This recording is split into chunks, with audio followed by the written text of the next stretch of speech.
What's going on, everybody? Welcome back to another day, another episode of The Daily Grind. I'm your host, 30NSG, and on today's show, we're going to be talking about Marvel Rival developers are allegedly hiding fake heroes in the game files to catch leakers, so we'll talk about that.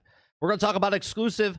Battlefield 6 is undergoing franchise's biggest playtest ever, to prevent other disastrous launches. And then we're going to watch a video from Legendary Drops. He's called "The Gaming Industry Has Lost Their Collective Minds." So we're going to watch this and talk about these topics all on today's show. If you guys like what I do here, hit that like button, hit that subscribe button. If you'd like to go above and beyond that, become a member as little as $5. We do this, like I said, Monday through Thursday from 10 o'clock. We also do uploads, live streams, podcasts, gameplay, lots of different stuff. We do music videos now as well, which is part of the uploads. So if you like it, hit that like button. What's going on, chat? What's going on, Travis? What's going on, Stealth?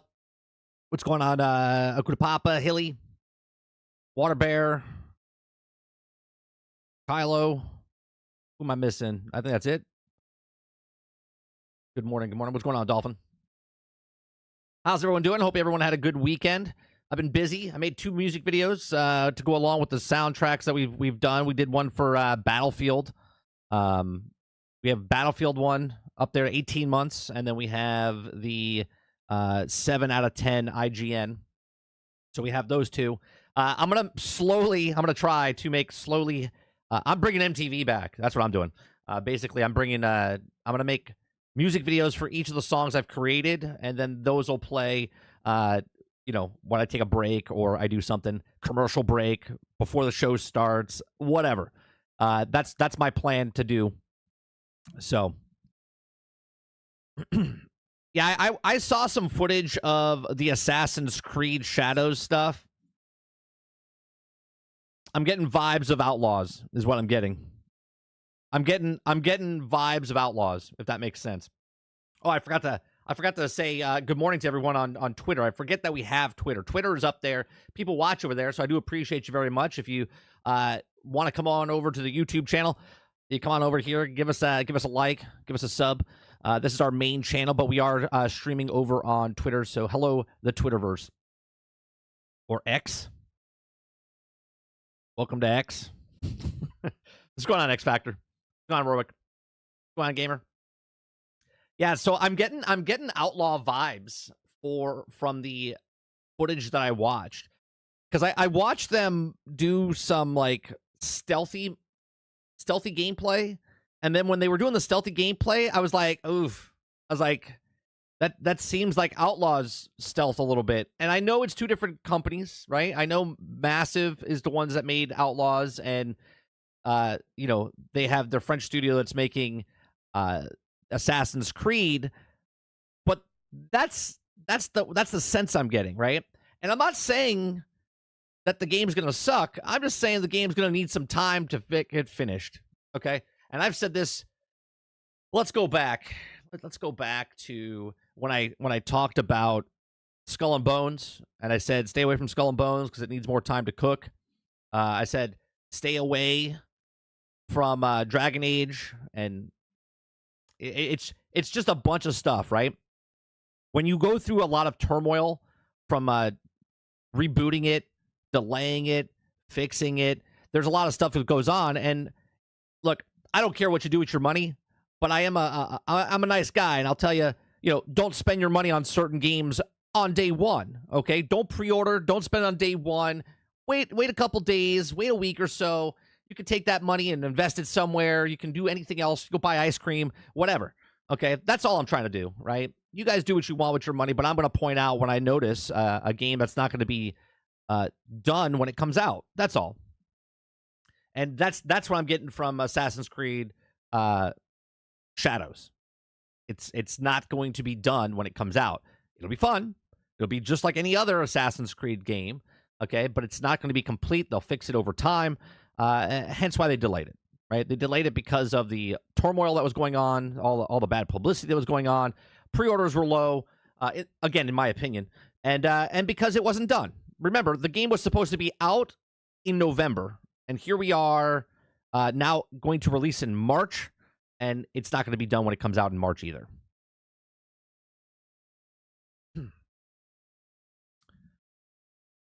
Waterbear says Phantom Blade 0, Ninja Gaiden 4, Yuzuka Pirates, Ghosts of Yote. That is all. AC Shadows isn't on the list for reasons. Dolphin says, looks like an Assassin's Creed. Yeah, and that could be a good thing or that could be a bad thing, Dolphin. For whoever, if you like Assassin's Creed, you're like, oh, yeah, more Assassin's Creed. If you hate Assassin's Creed, you're like, oh, yeah, Assassin's Creed.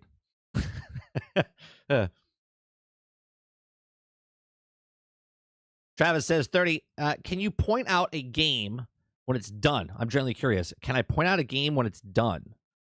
I mean, you've seen games that are done, right?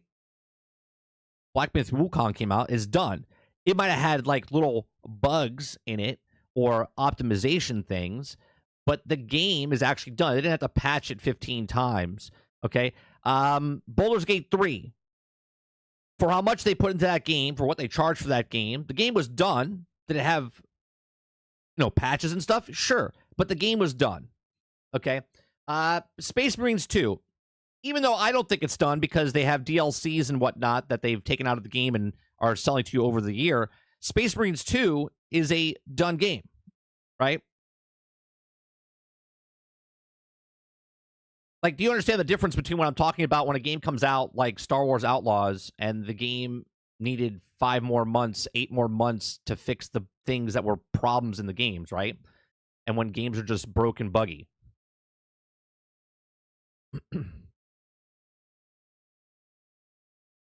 Kuda Papa says, AC Shadows is giving me AC Unity vibes. I don't know if I would go that far. It like I said, it doesn't look terrible. It just looks like it needs more time to bake. And look, there's massive... Look, if there wasn't problems with Ubisoft, they wouldn't be going bankrupt and trying to sell out the company. All I'm saying is their method of making games is not working. Right?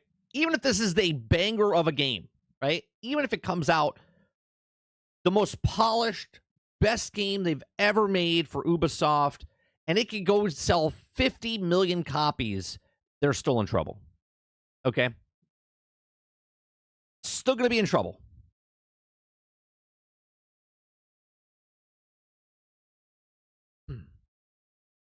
Travis says, I disagree. The game looks fine to me. You also like Skull and Bones and said that looked good to you. You also said Star Wars Outlaws was fine. You've said a lot of different things, Travis, and that is fine. You have your opinion. We have our opinion. It's just that facts also back up our opinions about the things that were broke, like Skull and Bones, like Outlaws, and so on and so forth. Star Wars Outlaws was good, correct, but it was also broken, buggy, and if it wasn't, the devs wouldn't have fixed it over the last 4 months. Waterbear says, if you think the game is going to save them, they must have a day one patch ready to go and fundamentally change the entire game. What I've seen is terrible. I don't know if it's terrible. I'm just getting vibes of that it needs more time in the oven. Good, not great, sorry, but it was good. And it was also broke. Facts. Facts. Skull and Bones was terrible. An old MMO from 10 years ago called Burning Seas did it better. Those are facts. That's a fact as well. That's correct. Skull and Bones, when it came out, was terrible. And I remember people going, no, I'm having fun in Skull and Bones. Fun and broke are two different things. You can have fun with a broken object.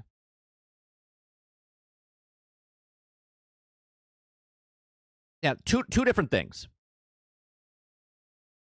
Guess to me, attention is on story and gameplay. Correct. Outlaws, in this specific thing, Travis, Outlaws was broke, buggy, and unfinished in the gameplay category. In the story category, it was done. In the actual gameplay, in a game, was broke. Danny Owen says the combat looks good, much better than it did last year, actually. Like what I saw was at least. But think about this, gamer. It was supposed to release in November. They were going to sell you a game that was broker than it is today. Okay? The game was supposed to come out in November. Here, I'll even... Let's take Halo, for instance. Halo Infinite, when it came out, okay? It's a much better game today than it was 3 years ago when it came out. When it came out, it was missing features. It was bugged. It was broke. right? People had fun. They defended it. But now it's a much better game now. And that technically wasn't a live service game. It was just the game, right? Missing features, right? Star Wars Outlaws. Battlefield 2042 didn't have a scoreboard. The maps had to get remade, right? You could have fun with the game, but the game was incomplete.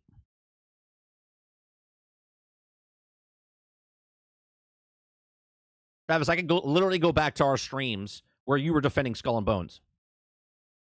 Literally, I can go back to the future and show you that you were defending Skull and Bones, saying the exact same things you're saying right now for Assassin's Creed Shadows.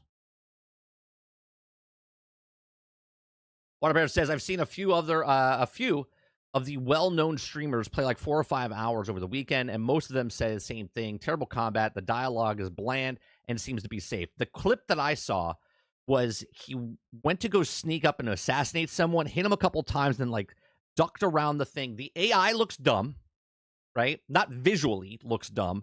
The way they act looks dumb. The combat, someone was trying to defend it in one of the forums I was looking at, saying that it's realistic. That's the way. And I'm like, the combat does not look realistic. Okay. And I'm not trying to say that it needs to be realistic, but someone's saying that the combat looks bad, and they're like, well, it looks bad because it's realistic. I'm like, is this guy looking at the same footage that we're looking at?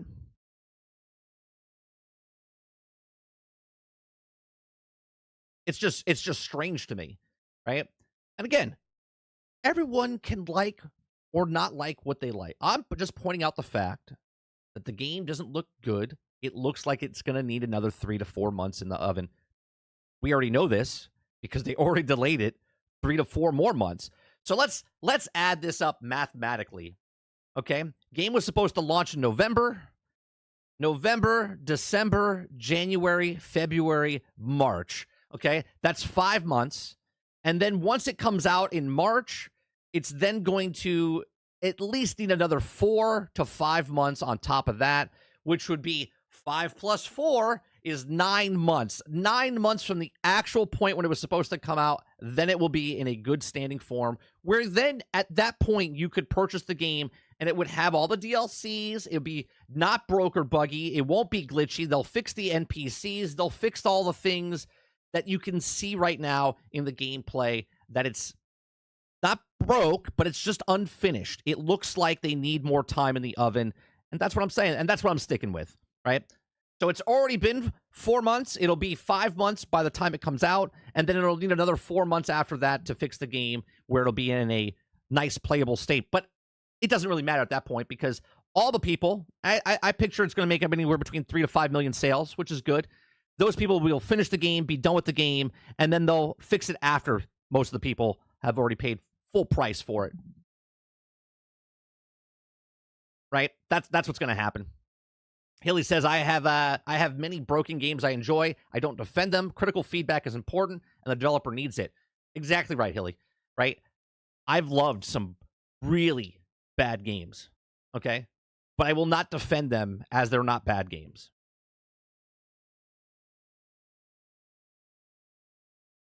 Let's see. I get backlash every time I compare publishers and developer studios to fast food brands and chain restaurants as all there are now. I mean, I get the comparison, but people just don't like food analogies. I think that's what it is. Yeah, push out shit at volume. That's correct, right? What are we talking about? It's the greatest game ever. It's all fixed, bro. Yep. Magic says, you can sell my son's mud and sticks to play with. It doesn't mean I would buy it. Stell says 30. You forgot this is a second delay. It was coming out February 20th at first. Oh, right. Right. It was November to February, and then February to March. Kurt says, save Massive Studios. I love Massive Studios, right? Kurt, I liked Star Wars Outlaws, but I pointed out when I was playing Star Wars Outlaws, I was like, this game needs 8 more months of development time. And they've already done 4 major patches to that game to fix it. But that's the business mentality, right? The business mentality is push it out, we'll fix it later. And my business model is I'll buy it later. I'll buy it now is not in my vocabulary anymore. I'll be like, I'll play it later, right? We didn't buy it. We rented it for a month for $18 off Ubisoft Plus. And I went, yeah, it's good. I'll wait for it to be done. Waterbear says, 30, do you know reasons they pushed it back? They didn't do it to fix it. They did it to allow stuff surrounding the game to die down, give it 18 to 24 months. I said that, Water. I said the reason they're delaying it is because of the backlash. They were going to release a broken game. That's not the argument point. The argument was they delayed it because of the backlash that was happening to it, not because of the quality of the game, right? They tell you when they delay it that, oh, they're fixing it and patching it and whatnot. They literally had a glitch happen when they were doing the dev thing. They couldn't pet the dog on their live stream, right? Think about that for a second. They went over to a dog to pet the dog that they coded that they could pet the dog, right? And I know it's so minuscule. I don't really care. But when you try to show something on your game on a live stream and it doesn't work, as simple as petting the dog, if those things are broke, what else is going on? Travis says, good analogies make me hungry. Kraken says, yeah, I definitely don't like the food analogies. Yeah, people just don't like analogies for food. It's like eating bat. No, I'm kidding. I was going to make a food analogy there for you, Kraken. Stealth says, I saw a tweet the other day about apparently making another Marvel's Avengers game, but by a different developer. Yeah, we talked about it last week. I think we talked about it on GXG. They all blend together to me. That's also Ubisoft's business model. I'll buy it later. That's right. I'll buy it later. Yeah. We'll wait for the game to be finished and then wait for it to deep 90% off discount on Steam. Yeah. And you know what? That would make you a good consumer.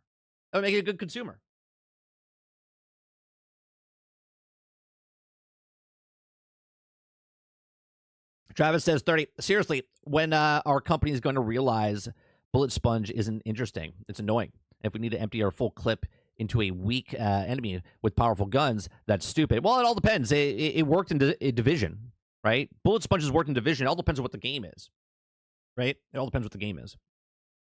But at least Division 2 kind of fixed it, right? Because the armor that was on people, that when you shot it, it would knock it off, and then you would weaken them. So when you're shooting them, you were on armor. What I find funny about this is people hate bullet sponges, but yet you as the player are a bullet sponge as well, right? When the NPC hits you a couple times, you don't die right away.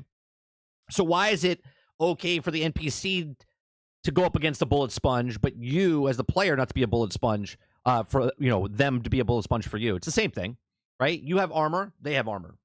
What it is. It all depends on what the context is, what the game is, what the area is. You know what I mean? Like what the lore is.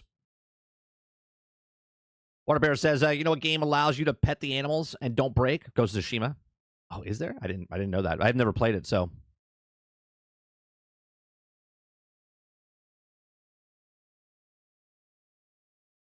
All right, let's get to the first story. Let's talk about. Let's see here. Let's start off with the first story here. Marvel Rivals developers are allegedly hiding fake heroes in the game files to catch leaks. Okay.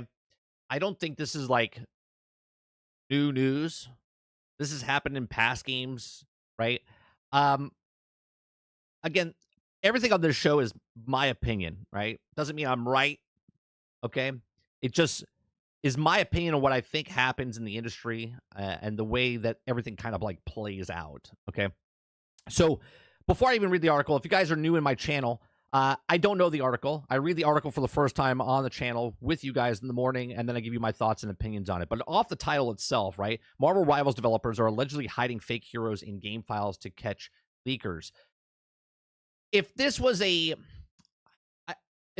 more secretive game, if this was a different type of game instead of a competitive hero shooter type of thing, okay, I think that this would make more sense if they were hiding things in the data. Like, this is not the U.S. government where they're trying to find out the moles, okay? Like, we pretty much know that people can data mine stuff. Now, I do believe that they do put stuff in the codes, okay, to kind of see who's, putting like breadcrumbs type of thing, messing with them. If I was a dev, okay, this is what I would do, right?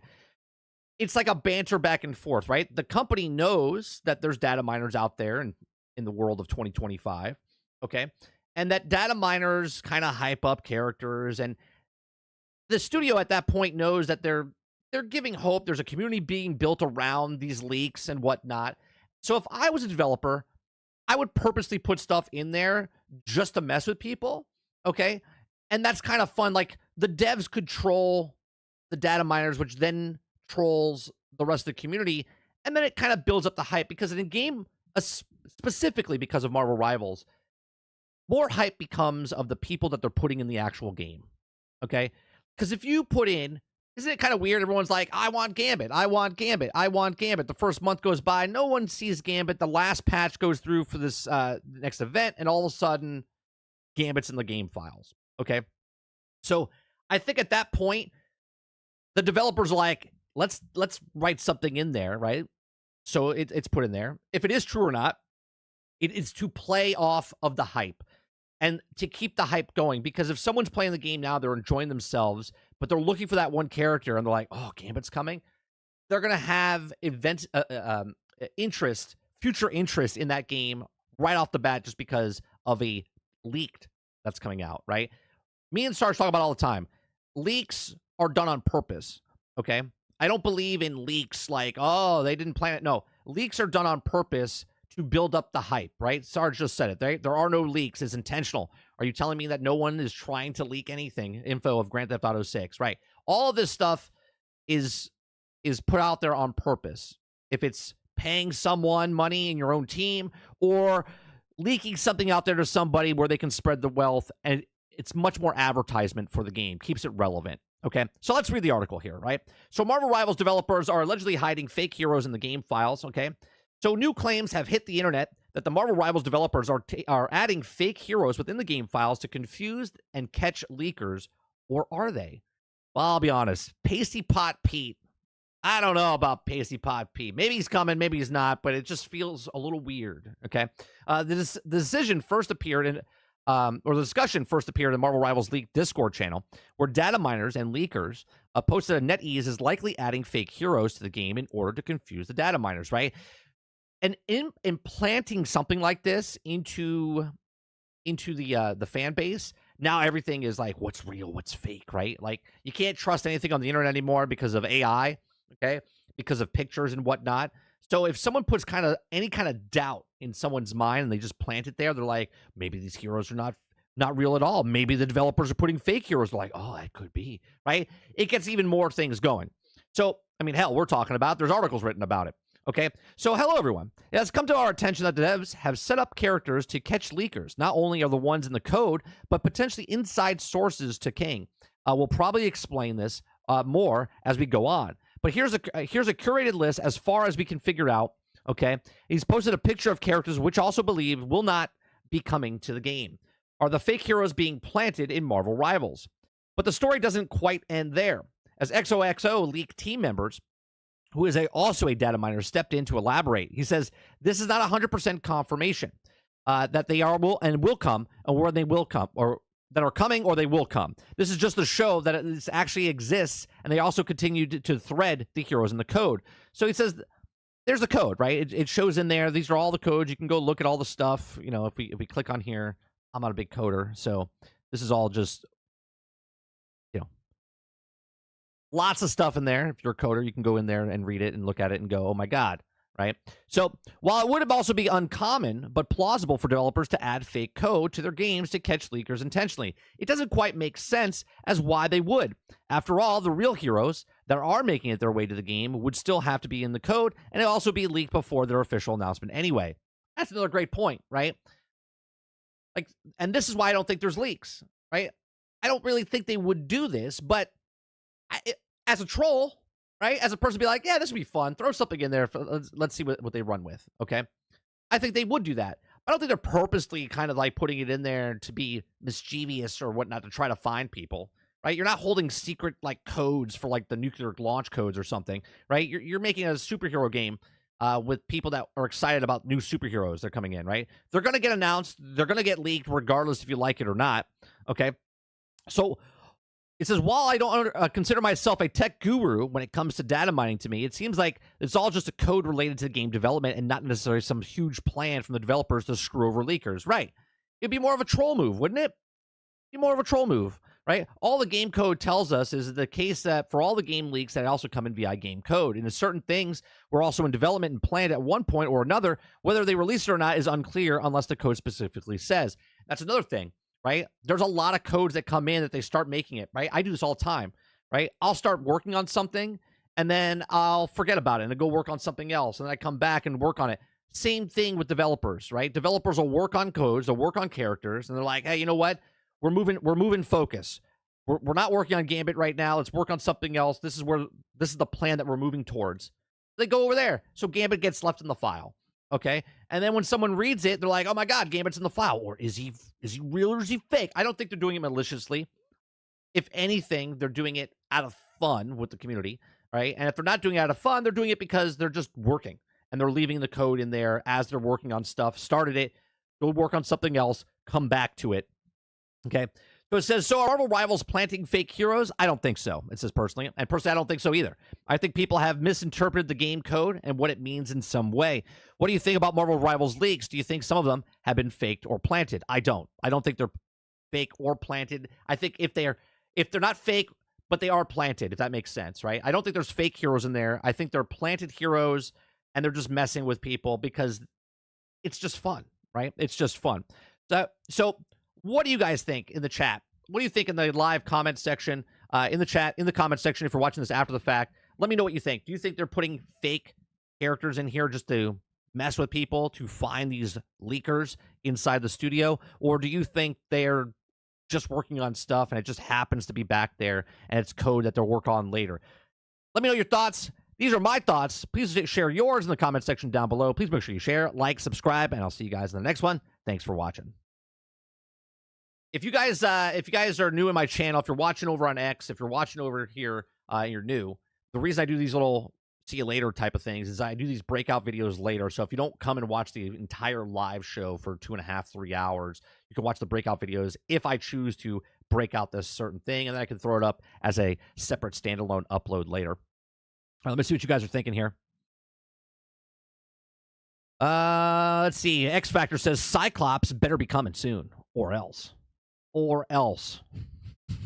I added that. Pilsky says, how do you say your name? Pilsuki? I butchered it, and you're welcome. But let me know how you phonetically say that. I can see them padding the data files with the fake heroes to mislead and mess with people. Yeah, I can see that, but I don't know if they're maliciously messing with people. I think they're just working on stuff, and they're like, oh, we know it'd be fun. Let's throw that in the code and see if someone finds it. You know, see what spreads type of thing. It keeps the game relevant. It keeps the game, popular. Sarge says there's no leaks.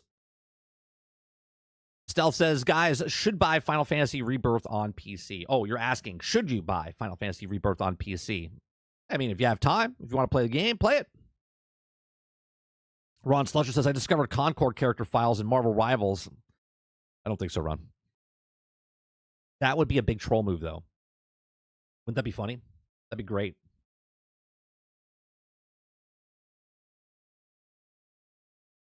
Kraken says, I like turtles. Travis says, 30, my thoughts are, son of a bitch, I want some of that apple fritter cake you have at your shop. Argus says, Doom is obviously a must-have. Yeah, Dr. Doom has to be in the game. Ah, okay. Pillix UK. Got it. Pilskit. Man, I'm butchering your name. Don't take it personal. Stay in school, kids. Pilkis UK. Fuck. Terrible. Not your name. My pronunciation is just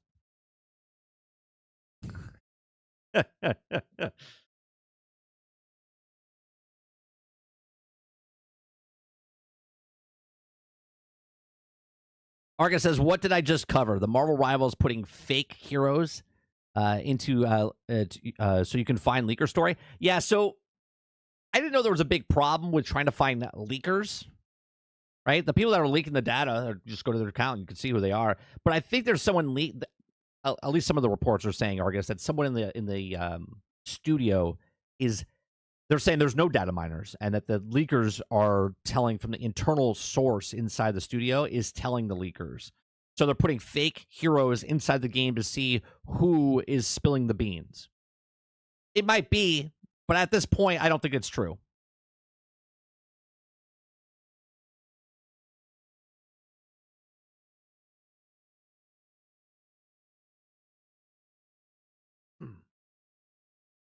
Pillix. Thank you, Hilly. Yeah, Pillix. All right, now that I remember that, I will not butcher it as much. I won't butcher it. All right. Yeah, I skipped pre-K. I was just too advanced for it. Or retarded. Either one. That's Game Pass day one. You get to Expedition 33, get sucked into turn base. You know you'll love it. I said I would try it, Travis. I don't know if I'm going to play it, but I would give it a shot because it's on there.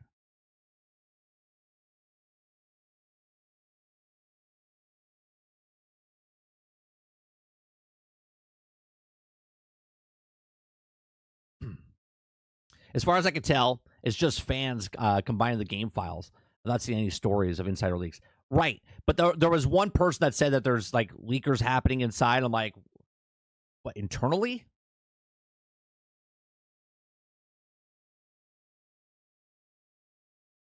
What's going on, Armis?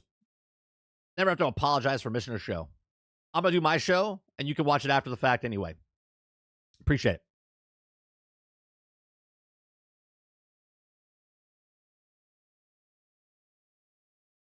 I mean, I'm buying Expedition 33. I love old school FF too much to ignore it. I mean, I don't have to buy it. It's on Game Pass. I think it would be kind of stupid of me, right? If I don't know if I'm going to like the game, it would be stupid of me to buy the game, play it, and then I'd say get a return where I can just go, hey, I have Game Pass. I'm going to play Expedition 33, and if I like it, I'll continue playing it on Game Pass. And if I like it after that, I'll be like, you know what? I might pick it up. But why? Right? But why? Because am I going to go back and play it again? And if I am going to play it again, the only reason I would have to buy it is if I cancel my subscription service. And if I cancel my subscription service, then I would have to go purchase the actual game. And even at that point, if I decide to purchase the game, it's cheaper because it's on Xbox and it's on Game Pass. Waterbear says, speaking turn-based, I now have 25 hours in Baldur's Gate 3. Oh, congratulations. Congratulations. You've put an additional 14 hours into it. I have yet to go back to it. Kraken says, no! You have to support the devs! I am supporting the devs with my $20 a month subscription service to Game Pass. Expedition 33 looking crispy as hell. It looks good, but I don't know if I'm going to be interested in it. You know what I mean? I mean, look, we've had a conversation of I like demos. I think all new games should have at least an hour demo of their game on whatever platform, right? Because if I play your game for an hour and I can have a demo of it, there's more likelihood of me purchasing it or buying it, okay? Game Pass is that, right? Game Pass is that thing where if the game's on Game Pass, I'm like, hey, you know what? I don't have to buy it. Then I can just play it. And if I like it, I continue playing it. And if I don't like it, then there's nothing to lose because I'm paying $20 for the service, not for that game. Artemis says, what is this Game Pass thing you speak of? Sounds like a pretty good deal for the cost of, right. It makes no sense to me. It's like some of you guys come in here like, well, I'm going to buy it. Okay. I'm here to tell you right now, we don't care. Let me tell you, we don't care. Like I don't care. It's like some flex. It's like, I'm going to buy it. Okay, great. You go buy it. You go buy it. I'm not going to buy it because it's on Game Pass. And then there's the other side, right? Then there's the other side. The people that are like, this sucks, and then they're like, I can't wait to play it. What? Hey?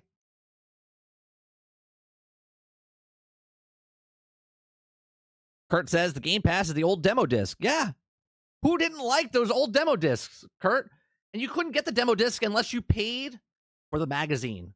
And the magazine was like $5, $7. You got the magazine and you got a disc. And on that disc was like 5 games.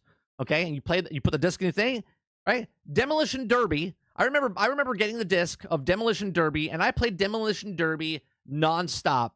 Just that one thing, right? It was different every time. It was one match of Demolition Derby. Well, every time I played it, it was just I'm playing. It's like a new round. You know what I mean? Game Pass for the cup of coffee. It's a little bit more than a cup of coffee, Sarge. For a cost of a cup of coffee, it's actually, well, for the cost of 2 Starbucks coffees.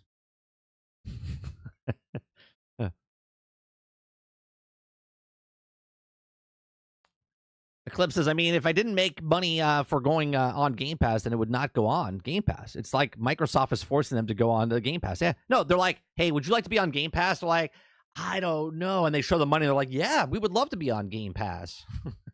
Yeah, we would love to be on Game Pass, right? For the third-party game. And they're like, so wait, you're going to give us money to be on Game Pass, and then we can still sell it on the other platforms? Microsoft's like, yeah. And they're like, okay.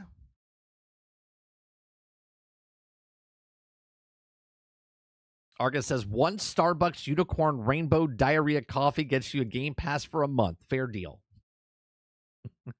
The coffee I get from Starbucks is like, it's like $5. But we don't go there all the time. I said this story a couple weeks ago. I gave a Starbucks card to the waitress staff at the local diner I go to. I gave like the whole staff, right? And one girl's like, I love Starbucks. I go there every day. And I'm like, every day? Right? I was like, what do you spend your paycheck? She has to be spending her, like, she's just working for her addiction to Starbucks. Right? Like, think about that. That's crazy. Right? Like, you work all day, 40 hours a week, just so you can have coffee. I mean, you do what you want with your money, but that's a lot of coffee, and that's expensive. Like, you know, you could just go make coffee, right? You work at a fucking diner. I'm pretty sure you can just take it and then just drink it. You know what I mean? You still have the Amiga demo discs? They're great. I'm telling you. They're fantastic. Waterbear says, I definitely use Game Pass on PC for games I play, but not buy. Nothing wrong with that. We did back in the day with Blockbuster. Yeah. Oh, here we go. Here we go. Hilly's pitching DayZ again. I'm going to make a song about it, Hilly. I bought DayZ and the DLC map. It's on Game Pass, but I bought it before it was on Game Pass, and I don't regret my choice. He's softly trying to pitch it. What's that game? DayZ? DayZ, you say? Sarge says, I used to actually go to the store and to find what PC magazine had best demo disc. Yeah, that was a thing. That was a thing. The demo changed my views on First Berserker completely. That this is why the demos need to exist. That's what I'm saying, though, Travis. Like, demos should 100%. Tunic came out with a little demo. Right? I bought that game, even though it's on Game Pass. Right? One, because it's an independent developer. Right? One guy created that. So I'll support the dev. Okay? But there's games that I'll try if they give me a demo. I give the demo and I'm like, that's a great game. Right? What was the other game we had a demo of? Wasn't the Ascent, that 4-player co-op game at one point? We got to try it, and I was like, this is a badass game. Bought it. When I first got my PlayStation 1, my only game was the demo disc it came with. I played it over and over and over. Nothing wrong with that. Nothing wrong with that, Kraken. When I tell you that I played the shit out of Demolition Derby, okay? Like a brand new game. There was no live service then. It was just the same car, right? I did it with a racing game, NASCAR racing. Right? You're just going in a circle racing around the thing. You would do one full match. I was like, this is fantastic. I'm just going to play this over and over. Artemis says just the 5 games that Xbox mentioned at the Dev Direct is about $300. Why spend that much when I can spend it for 20? That's right. Right?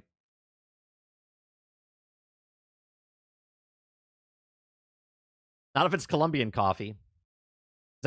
Is that crowded? Is that a thing? But what happened this past weekend? The whole hour of the hour drama that we had in our country because of the Colombia prisoners. Is that what that is about?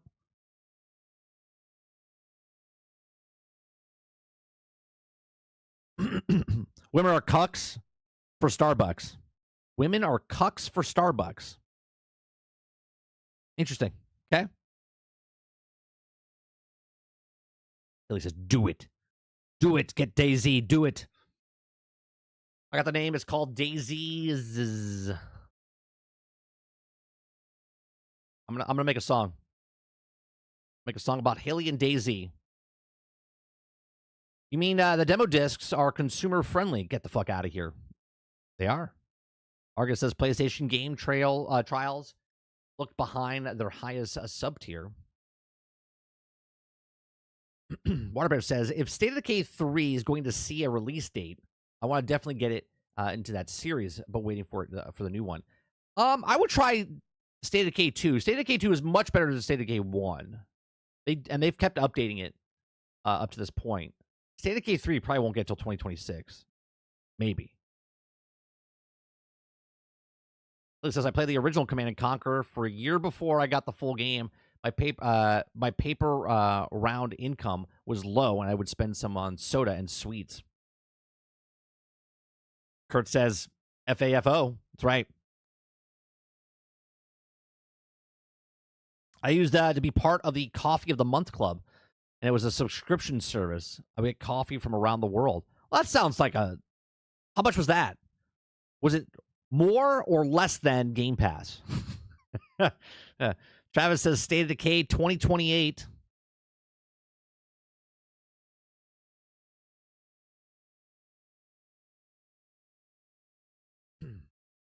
Ron says, I hope they develop a dental game called The State of Decay.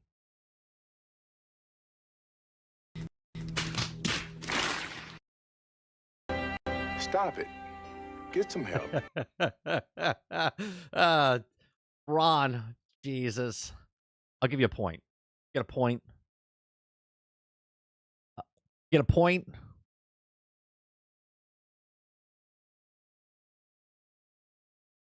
Haley says, I had to reset my computer clock to keep using some of the demos. Coral Draw was basically free, but my computer was basically Back to the Future.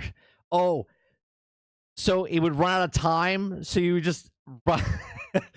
So you ran out of time, it kept track of the time, so you just return the time back to when it was, so you just keep playing it. Good. Good.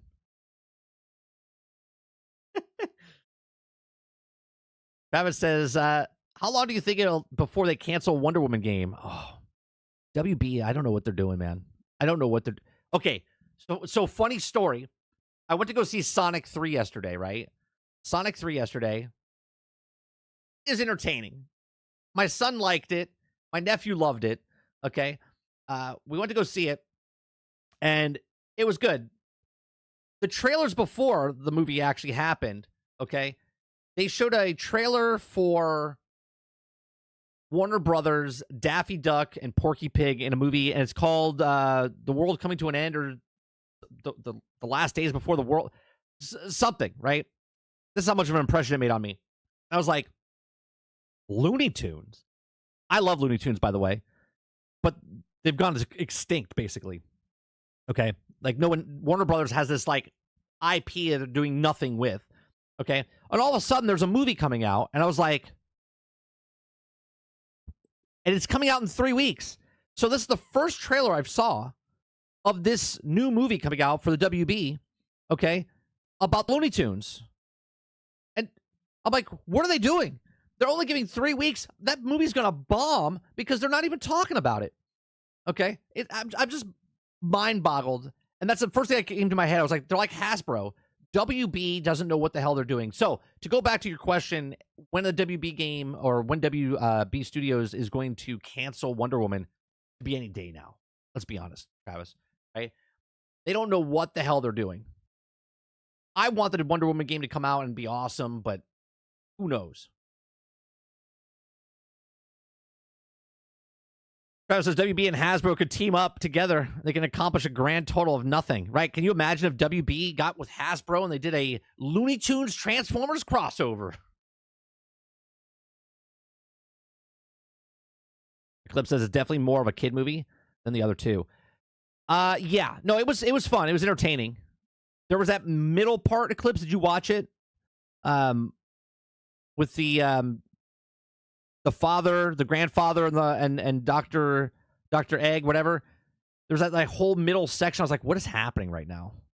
What is happening right now? Robert Jones says that reminds me that baby brought rented Sonic 3 the other day. I had no clue. Wasted of $20. Yeah.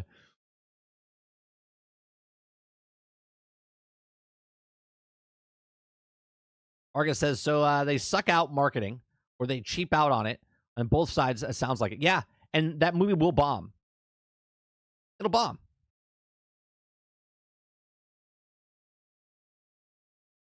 Altern says, as someone who grew up with Looney Tunes, I would watch a show game about Looney Tunes and Transformers. I mean, sure. Looney Tunes are awesome.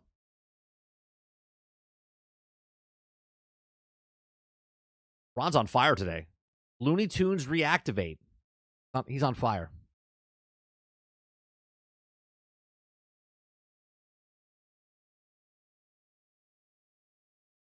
They were doing a bunch of Jim Carrey fan service.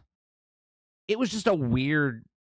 He started dancing in the middle of it, and then they had like these comedic things that were. I was like, what is happening? Even my son and nephew were like, why? I was like, I don't know. Oh, yeah. The after credits. I was like this. I don't know anything about the Sonic characters. I don't. Okay? So I didn't know about this whole thing, right? I was like this. Like nothing fazed me. I was like, I looked over at my son and my nephew and I was like, who's that? And they're like, and I was like, okay, cool. Yeah, sounds great. They were freaking out.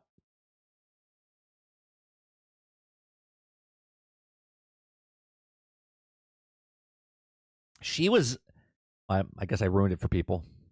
The character goes all the way back to like 1993. I just tuned it out. Don't remember.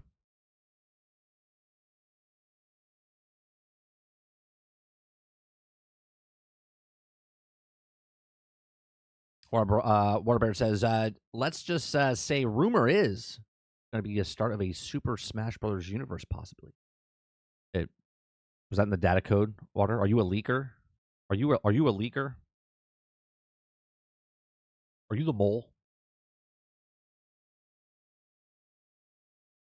Let's go to the next story. The next story, Executive Battlefield 6 is undergoing the franchise's biggest playtest ever to prevent another disastrous launch. What are the odds? I'm a big Battlefield guy. Love Battlefield. Okay? Will I give Battlefield a shot if there's a demo? Give me that 10 hours. You give me that 10 hours on EA Play through Game Pass, and I will try out your next Battlefield game. Okay? Unless you really have got some cojones there.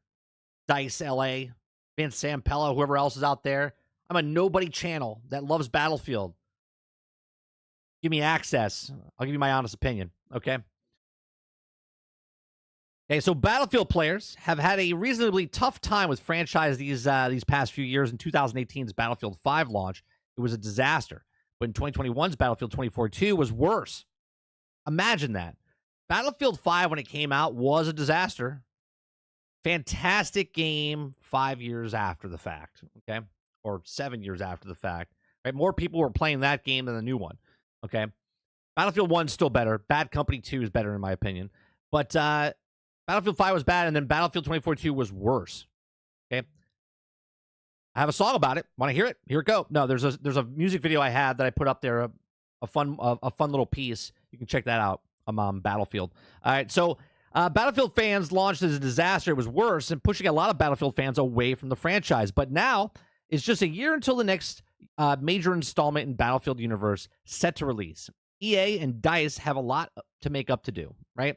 Well, they squandered, right? They got rid of all the, goodwill that happened.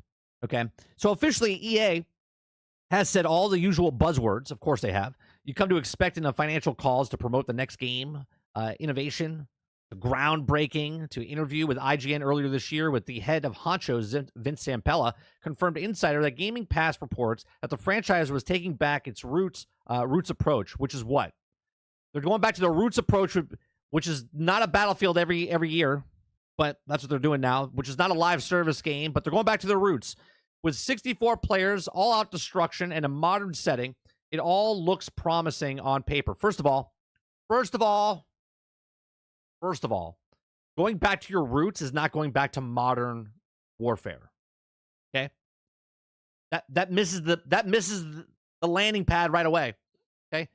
Going back to your roots meaning the start of what Battlefield was back in Battlefield 1942, okay? Not modern day, right? Nobody complained about the 128 players. The reason we complained about the 128 players that you promoted, okay, was because your maps were broken, buggy, and weren't created for 128 players, okay? So now they're like, we're saving you. We're going back to 64 players. Like, thanks, okay? So promising on paper, yet the scars of the past still burn today with the community, and the fans of the franchise are still apprehensive about the future. Considering the franchise's last two blunders, it's understandable, but it's time for EA and DICE to seem to be all in on ensuring it doesn't happen a third time. No. If you fuck up 2 times and then you put the whole group together, you have every hand on deck trying to make this, which are 98% of people that have never worked on a Battlefield game before, I still have no confidence in your game. You have to prove to us from the start now, okay, that these people that are making this game are competent and can make a Battlefield game, okay? These are facts, okay? 98% of the people making this Battlefield game have never worked on a Battlefield game before. That's not making me excited, going, oh, man, I can't wait for these people to come out. You've proved nothing to me so far, okay? So on the funding front, the next Battlefield has the most resources in the franchise history. That means nothing to me. As a gamer, I just want the game to work, right? Be fun and be Battlefield. 4 studios are currently working on Battlefield, DICE, Motive, all right, Cetron Games, and Ripple Effect. More importantly, EA is a studio that seems more interested in gaining player feedback this time around. That's just so you can let your guard down and be like, well, they're actually listening to us. What do you have to say?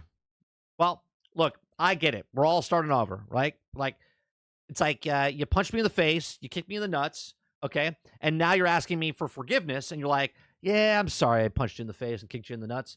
But, we just want to get your feedback now. Well, your fist across my face hurt, and then your foot in my crotch really hurt. And I wouldn't like you to do that, and I would like you to continue by being my friend by not punching me or kicking me, okay? And just make a game that's fun. Back to the roots. Roots meaning 1942, not Battlefield 3 and 4, okay? Just saying. I know a lot of people like 3 or 4, okay? But if they go modern, I already told you about this months ago, if they go modern, you're going to fuck it up because you can't go up against somebody that people don't like. Because if you put it up against Japan, everyone's like, well, what's wrong with Japan? You don't like Japan? And if they go up against somebody else, they'll be like, well, you can't do up against that because... But if you go back to the past, these are based on real wars that actually happened. And let's be honest, everybody hates the Nazi German, right? That's just what it is, okay? So, that is why you don't go modern. This is why you go back in the past. Go back to your roots. Start it again. Do whatever, okay? So Battlefield is now taking a much-needed player-first approach, and it's easier to approach and see continue to be played out coming at the start of the year. So understood that EA Studios has also been eyeing up for return of Battlefield community test environment, but to what scale is incorporated as a time to unclear. Well, here's a problem I have with this, right? They can invite whoever they want. They can invite the biggest content creators of all time to come out there, okay? The problem here is that if you're making a battle royale and you invite all the content creators to help you with the battle royale, they're going to tell you the bits and pieces to make battle royale better. Well, I hate to tell you, that's not Battlefield. Battle royale is not Battlefield. If you bring in all the people that play Call of Duty Warzone to then help you make the Battlefield Warzone, guess what? That's not Battlefield. That's Warzone. And you're bringing all these people in that don't know what Battlefield is. They know what Warzone is. And they know what battle royales are, but they don't understand what Battlefield is. Okay? So you're getting the wrong people to come into, if you're working on a battle royale-esque game, if you're working on a Warzone type of game, because they'll make it a cool, fun Warzone game, but still misses the dock of what Battlefield is, which is not a Call of Duty game, and which is not a battle royale game. Okay, so all in all, Battlefield seems to be trying to mend the mistakes it's made with also return of the modern military shooter with destruction in 4 classes, 64 players battles. EA could also win on its hands, and being said, there's still a yearish off from release and things can change, but so far, at least Battlefield could be back. It's not coming out till 2026? 2026? No. Insider Gamer understands that the playtests are ramping up again ahead of some big announcements for the game in the coming months. It's understood that playtests will test the game's multiplayer and ripple effects free-to-play battle royale offering. Oh, God. Yeah, we're going back to our roots, guys. Battlefield hears you. EA hears you. DICE hears you. We're going back to our roots. We're going back to our roots of modern warfare and battle royale. Does that sound like the roots of Battlefield? No. If you have any questions, I have lots of questions on the next Battlefield game. Please create a thread. Yeah, we won't create this thread. Yeah, that sounds like they're going back to the roots, doesn't it, chat? I can't wait. I can't wait for the next Battlefield game going back to its roots. It's gonna be fantastic. That's it. That's all I got on that one. Hit that like button, hit that subscribe button if you'd like to go above and beyond that. Become a member as little as $5 if you like us. Watch some of our other videos. Thanks for watching. The roots. Going back to the roots of 64-player Battle Royale. See that? See that? So they're going back to the roots, and they're bringing in biggest playtest ever. They're bringing people in. They're like, hey, you like those battle royales? Why don't you come on over here? We're going to play this. We're playing Battlefield Battle Royale. Everyone's like, whoa, I like battle royales. Battle royales are good. I love battle royale. What battle royales are you playing? Well, I played this one, then I played this one, and then I played this one. Well, why'd you leave this one? Oh, I just didn't like it anymore. Well, why'd you leave this one? Well, I didn't like it anymore. Well, we're going to make the greatest battle royale game you've ever created. Oh, well, I can't wait to play it for the next 2 months. Right? I can't wait. I've always wanted to play a Battlefield Battle Royale game set in the modern audience. Hey, it's going to be fantastic. Like, do they not understand? The 98% of the people that are working on the game right now have never worked on a Battlefield game ever before, and they think that Battlefield is Call of Duty. They think Battlefield is a Battle Royale game. They think Battlefield's roots are set in the modern warfare. This is crazy. It's crazy. Amazing. Sarge says, biggest game test ever. Because it's the only game test ever. Billy says 12 players, 20. My guess is that the first play test, hence biggest. Travis says, Hardline was the best Battlefield. Fight me. I will ban you. I will ban you, Travis. Hold on.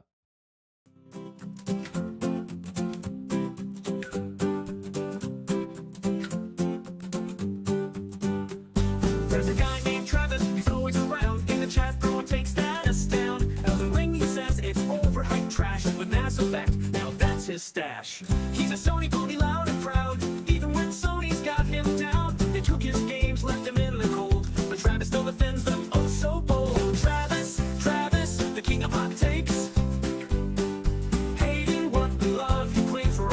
fakes. When Marvel Rival starts to reveal, he's reporting more than he's trying to heal. All right. So groundbreaking probably refers to the maps being broken. Right. Groundbreaking. Yeah. Marcus says back to the roots is just a slogan. They are going back to the roots realistically, marking my words, not for that company. No. They're definitely not going back to the roots, Argus. They're going back to the roots of modern warfare in a battle royale. Eclipse says, damn, Eternal Strands is only going to be $40. That's a good deal for the game. I like that game a lot. Demo I played. That's the one that's on Game Pass, isn't it, Eclipse? That's the one that's coming on. I'm not saying that you have to get it on Game Pass. What I'm saying is that's the game that's on Game Pass, right? Sarge says, roots for over dyed hair that's falling out. It's dry as fuck. Yeah. Water Bear says, so instead of Bad Company, we get another bad Battlefield game. Nice. Travis says, you take a hardline 2 over Battle Royale, admit it. No, I wouldn't. I would take both of those and throw them in the trash. Now, don't get me wrong, Travis. When they come out with the Battlefield Battle Royale game, we will try it, but I will not like it because I don't like Battle Royales.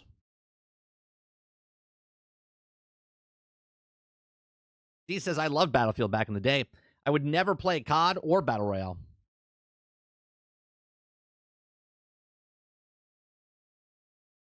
Travis says, hence, I know you're joking. Also, the song is growing on me. Of course it is. Catchy.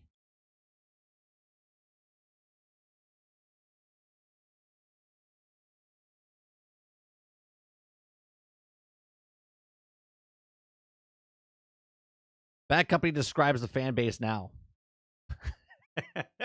Nice, Jason. Nice. They're still trying to crutch onto the Warzone Fortnite phenomenon that they will not be able to capitalize and nor implement. They're always late to the party. Instead of just staying to what Battlefield is, Argus, they're like, how can we make Battlefield into that? And it's so ridiculous. It's so ridiculous to think that they have to make Battlefield into that to compete instead of going, we're okay just making this, and this is what we want to make. Imagine this, right? In this sports analogy that we're doing, but it's literally for EA. Let's say that Madden wasn't selling very well anymore, okay? It still does sell well. But football, NFL football, Madden doesn't sell well anymore. All of a sudden, they decide to make that Madden is going to transform into what FC25 is. Okay, now, obviously, in this analogy, they both own both those franchises. But just think about if they didn't own the franchise. One was a soccer game, football, and one's a NFL football, American football. But this football wasn't selling as much anymore, so they decided to take this football game and make it more like the soccer game. It's like, but that's not what that is. People don't play this football because they like this football. Some people play both, but some people like the Madden football. Some people like the European football, right? The American soccer, okay? But you don't turn this into this, right? Football versus football, right? And that's what it feels like. It feels like Battlefield is going up against Call of Duty, and they want to make Battlefield into Call of Duty, but not fully into Call of Duty because now there's other things in between, right? Because EA also makes Apex Legends, which is a battle royale, right? So they're trying to just contain the same people within, like, they don't like this battle royale, so they're going to come over to this battle royale instead. It's just dumb. It's dumb. Instead of making your battle royale game better, they're like, well, let's make another franchise that's not a battle royale into a battle royale. They've tried it twice now, right? They tried it with the Fire Zone, right? What was that called? It was Fire Zone, Fire something, right? In 5. And then they tried it in Hazard Zone in Battlefield 2042. They've tried it twice now. Battle Royales have been around since 2017. They've tried it twice now, and they failed both times. And they're like, let's triple down. Let's double down. Let's go back to its roots. Let's go back to its roots. Altern says, I mean, if they do a Hardline 2, removing Battlefield name of it, I would buy it. If they just want to make a separate franchise IP, cool. I would agree with that, Altern.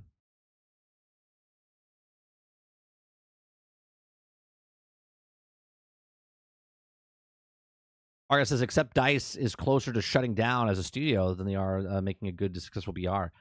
Well, they didn't they merge LA DICE into, because Vince Zampella took it over in like 2019, I believe. He's been there for like 5 years now. Right? He's been there for 5 years. They converted that into working on Battlefield. Think about that. They have 4 studios working on Battlefield. 4.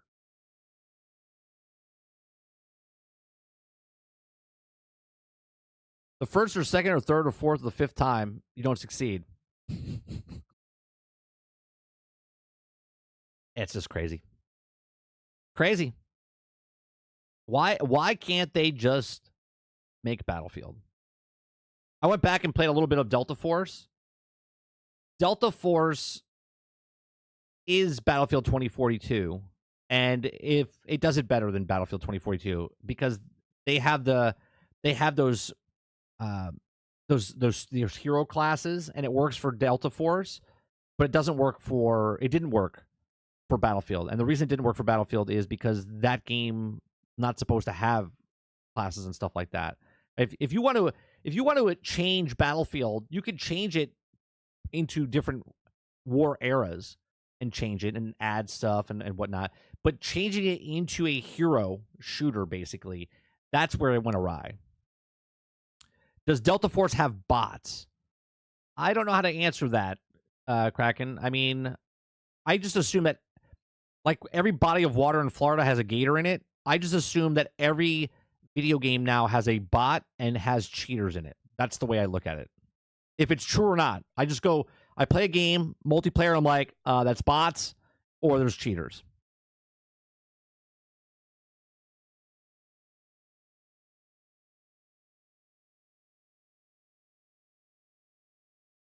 Kraken says, hear me out. Battlefield. But Battlefield. It's like Office Space. They're like, I have an idea. We have a mat. It's called jumping to conclusions, and you jump to each mat. It's a jumping to conclusions map. I have an idea for Battlefield, but it's Battlefield. Eclipse says, I really want to play Delta Force. I just can't. I can't play on my mouse and keyboard because I play it with all of one hand and when I'm gaming. But I love to play Delta Force. It looks so fun. It is fun. I'm getting my ass kicked because I just don't know the maps. So I was playing it more military way, right? Where I'm like looking long distance, and meanwhile they're coming across the far right and coming behind me. I was like, what's happening here? I don't know the maps very well. So it was like a little frustrating, but the gameplay is actually quite fun. And it's a free-to-play game.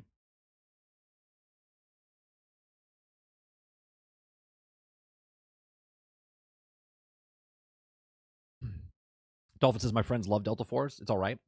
Yeah, it's fun, but it's not connecting with me. And it's still not connecting with me because of the classes. So yesterday I went to go play Starship Troopers on PC. Okay? Starship Troopers on PC. I'm playing it. I'm having a blast, right? We have 10 seconds left in the match, and the game crashes. I was like, I can't ever get XP in that game. I can never get XP in that game. I didn't play on PC. I didn't play on console because I was tired of it crashing. It's never crashed to me on PC, and all of a sudden now it crashed on PC.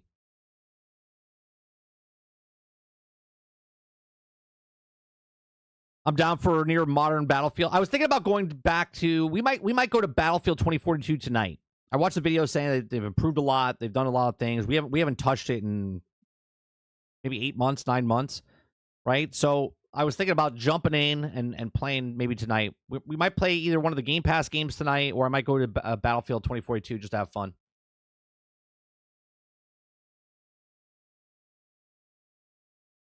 Eclipse says, yeah, it's been crashing with me too lately. Apparently, they're about to put a patch in. I'm wondering if that's messing it up. Imagine putting a patch in the game that doesn't fix it but makes it worse.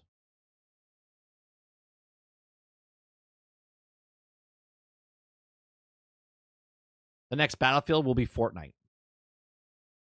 You can actually there's actually a map inside of Fortnite that's like Battlefield that someone created. All right, we got a video to watch. Legendary Drops has a video that he came out with a couple days ago, on the 24th. What's today's date? Today is the 27th, so like 3 days ago. Okay, the gaming industry has lost their collective minds. Okay, so I want to know what he's talking about here. We haven't watched this or seen it. You guys posted it this weekend.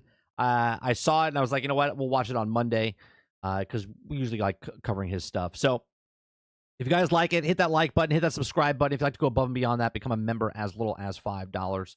We appreciate you very much. Bring this up. Let me make sure the volume and everything is good for you guys. All right. Here we go. Recently, a nasty little conversation has reared its ugly head yet again, and it's that the video game industry believes that it's time for games to be $100 or more. Mark my words. If we talked about this briefly last week, right? Where people the conversation has started, right? Grand Theft Auto 6 can save the industry. Save the industry because they want them to make the first $80 to $100 games so they can all follow suit, right? That's what everyone's running with. The media is running with the $100 Grand Theft Auto. If this is the path that the industry chooses to follow, this will likely lead to the largest collapse this industry has ever seen. They think that the layoffs, closures, and canceled games are bad now. You haven't seen anything yet.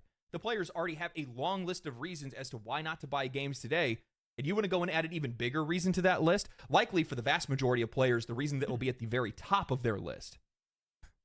You know, for years now, we've heard about how they think that the video game industry bubble is going to burst because there's just been so much investor interest over the years. Well, the costs keep going up. They kept putting the cost in there. They kept making the graphics higher. They kept hitting that ceiling. They started spending way more money than we didn't ask them to make a $200 and $300 million game, right? They kept doing it. They kept pushing the envelope and pushing it forward. And now, obviously, we have to pay, right? We have to pay for that. The wages have increased, the cost of development and marketing has gone up, and the long development cycles that these games are in, 7 to 10 years in some cases, is just not making these games financially viable. These big AAA, these big shiny AAA games are too expensive to make for such little return. Right. Most games, right? You'll get the games that sell the 20 million copies. You'll like the Black Myth Wukong. You'll get the Helldivers. You'll get those games, right?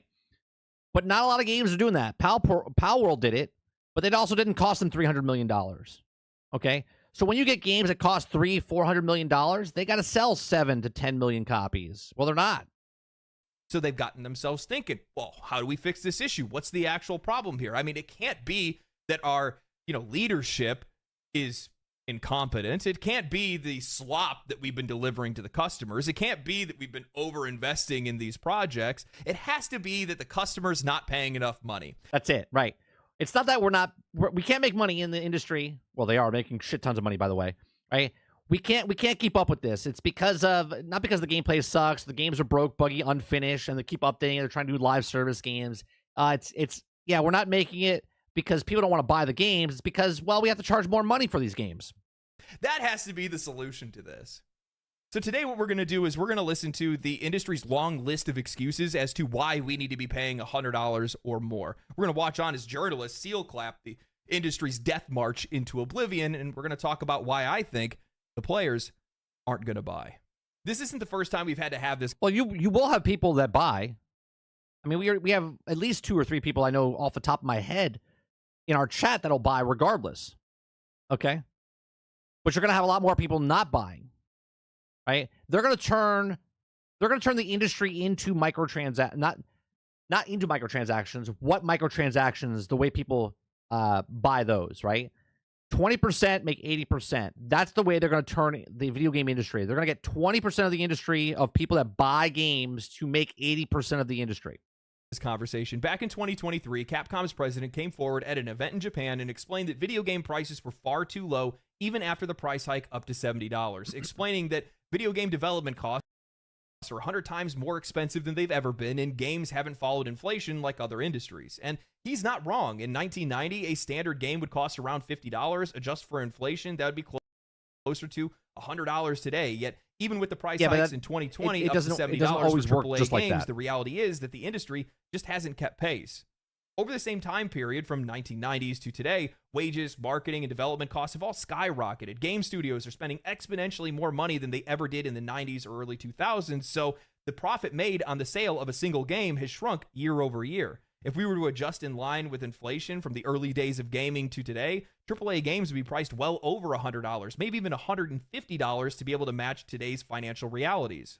Now, all that makes sense with nuance removed. However, we don't live in a world without nuance. The fact of the matter is that the vast majority of games that are released today make far more money past the point of sale, something that didn't exist back when games were being made in the 90s and early 2000s, while they still had merchant. Right. Back then, they only had the game price. But now what they're doing is they have the game price, they have the microtransactions, they have the DLCs, they have the season pass, they have the battle pass. There's a lot of stuff they have now on top of it. Merchandise, toys, and clothing, and other different things that they could sell. Now, today, games have DLC, loot boxes, gacha and gambling mechanics, microtransactions, expansions, collector's editions, and more. I'm sorry, but you can't convince me that video game companies aren't making enough money today, or there aren't enough ways for them to make money. No, they're not making all the money. That's the problem, right? That's their problem. They're making the money, but they're like, well, how do we make the more money? Because the problem is, if you and I owned a business and we ran a business and it made a profit every year, but it didn't make this profit every year, it just made this profit every year, right? You would be okay, right? But if you had that one year, all of a sudden it went from, let's say you made, I don't know, $500,000 profit, and it went to 1.5 million. Well, now you never want to go back to the 500,000, right? Because the 1.5, that's what you want to hit. So now you hit the 1.5. Well, then you hit the 1.5, and then it goes to 3. You're like, well, I'm never going back to the 1.5. So your projections are that next year is 3, and so on and so forth. So they're like, well, how do we do that? How do we keep this going up? And it's not small bits from like 500 to 600,000, then 600,000 to 700,000. No, it's big giant leaps. So they thought, from what happened back in when COVID shut everything down and they were making money hand over fist, okay, they thought they were going to constantly keep making that money. And that's why you see all these layoffs happening these last couple of years, right? And now they've put themselves in a predicament where they have all these companies, they have all these developers, they have all these games, and they're like, well, how do we make our money back? However, games journalist and industry analyst Matthew Ball are going to try to tell us otherwise. In an article written by Eddie Mackich titled GTA 6 could cost as much as Remember, they just raised it from 60 to 70 just a couple years ago. $100, some hope. Analyst clarifies comments. If Take-Two raises prices to $80 or more, other publishers could apparently follow suit. Eddie writes, veteran investment analyst and researcher Matthew Ball of Opinion has released a gargantuan 219-page report 219-page report, Jesus, about the state of video gaming in 2025, and some of the presentation looks at how the video game industry could possibly grow in 2025. In a section titled How Player, Playtime, and Player Spend Might Return to Growth, Ball mentioned a variety of opportunities, including Grand Theft Auto 6 costing as much as $100 when it launches this year. Here's the thing about they're pushing the Grand Theft Auto, and I've said this a couple weeks ago, right? Just because Grand Theft Auto comes out and costs $100 doesn't mean the next Assassin's Creed should cost $100. Doesn't mean the next Madden football should cost $100, right? If Madden hasn't done anything, right? If Madden charges Ultimate Team, they charge $70 for the standard edition. Now, same game that you bought just a couple years ago for $60, now you're paying $70. Same exact game with a roster update. They don't make any changes. It's broken, buggy when it comes out. They make the changes afterwards. 5 months later, it goes on sale. That game's going to be $80 now or $100 now. There's no more stuff in that game than there was when it was 60 or 70. They're just raising the price to raise the price. It's the same problem we have with microtransactions, right? The skins cost $10 or they cost $15. Same skin, but now they raise the price. But then they lower the price, right? They tell you it costs $28, but we're giving it to you for 50% off. It's like, come on. It didn't cost that much. It doesn't cost that much. Ball said that there is hope among some in the game market that Take-Two will price GTA 6 at $80 or even $100, which could prove as a I will laugh my ass off if they come out and they don't make the price of 80 or 100. turning point for the video game industry. This could break a key price barrier and allow developers to raise their prices as well, he said. Before this, a Baldur's Gate 3 developer said a GTA 6 could prompt a shift to more expensive games if Take-Two decides to price it above $70. In a series of follow-up posts, Ball shared further key updates. Hold on a second, because his thing says almost all games should cost more at the base level because the cost of making them inflation, for one, is outpacing the price trends. But I don't think we'll get there with the DLC promises so much to quality and communications. Everyone's just waiting for GTA 6 to do it. Take-Two decides to price it above $70. In a series of follow-up posts, Ball shared further key updates, including how GTA 4 was priced at $90 in real terms, with GTA 5 costing $83. Ball added, your rent is up, movie tickets have doubled, minimum wage, Spotify, Netflix, bus fare, gas, etc. Indeed, nearly all categories are up, not just flat in real terms, while games are at record lows. He went on to say Rockstar's cost isn't sufficient to set the price, but the argument games should be the only thing never to adjust for inflation and thus be, in the strictest terms, worth less every year is not healthy either or a good argument, in my opinion. Ball was not making a prediction himself that GTA 6 would cost $100, only that there is a belief in the market by some. Well, okay, let's just say what they want to do, right? The problem is that the video game costs $70 now. Majority of people, that's on the tail end. Now, it's a hobby. Now, hobbies are expensive, right? And the reason entertainment was so cheap is because it was, to buy a DVD was $20. To buy a video game was $40 to $70, right? I've talked about this before. We've paid $80 for a video game back in 1980s, okay, off the Atari, right? So video games were priced at points, but it all depends on what game it is, okay? Just because Grand Theft Auto comes out and charges that much doesn't mean everybody else gets to charge that amount, right? Fall Guys wouldn't be a $100 game, okay? Like, Outlaws shouldn't be a $100 game, right? Each game has to earn that price point that they get. You can't just say, well, this game is it, so that game is it, right? If Tunic came out and all of a sudden they charged $70 for Tunic, people wouldn't buy it, right? You're pricing yourself out of the market. The market says, well, if Grand Theft Auto comes in as $100, but then all games start to follow that suit, more people are going to get pushed to subscription services like I predicted, okay? Because they don't want to pay $100 for the video game. They want to go get the best value, and the best value would be if it was PlayStation Plus, if it was Ubisoft Plus, if it was EA Play, if it was Game Pass, if GeForce Now. That's the best bang for your buck. That it could happen. For his money, Ball said that GTA 6 will cost $70. I can't believe I have to say this, but customers only ever care about inflation when said inflation affects them and their money. Right. $100 is $100. Whether it's 1990 or 2025, exactly right. No matter how you spin it, what excuses you make, or what numbers you point to, the vast majority of people just flat out cannot afford those prices. And right. $100 for me 10 years ago is still $100 for me today, right? Sure. The money itself is inflated or whatnot. Well, $100 is still $100. Have a far more difficult time justifying buying games day one or buying games at all. My friends with kids buy maybe 1-2 games a year, or they just spend their money on indie games because they're far cheaper, they tend to have more replay value, and they don't take as long to complete. Or they get a streaming service. My friends without kids, well, they work too much and they can't even justify buying a $70 game, and they just choose to play free-to-play games instead. Gen Z is so... What he just said there is exactly my experience, and maybe your guys' experience as well, okay? Most of my family and friends that are married don't even play video games, and if they buy games, it's 2 games, maybe a year, okay? And the ones that don't have kids, well, they are working. They don't have time for video games, right? The only time people have for video games is people that are in a situation where maybe they're retired, maybe they're veterans that are injured and whatnot, and they get to play. People that are unemployed get to play. Kids get to play a lot, okay? From middle school and high school, right? They all get to play a lot of games. But for everybody else, they don't get to play that many games. People that are on YouTube and stuff, that's their job, they get to play games. But the millions and millions of people out there, they don't get to play video games as much as everyone else thinks. Maladjusted and ambivalent due to the pandemic that they can't even find work, and even if they do, They can't hold jobs for long. Heck, the vast majority of them are choosing to become NEETs out of choice. Who are they planning to sell these games to, and where are they going to find the money? When Ball mentions how GTA 4 was priced at $90 in real terms, he's talking about how the price of GTA, adjusting for inflation, was priced above inflation at the time, making $59.99 feel like $90 at the time. And that's why it should be completely I like how it says it feels like. Yeah.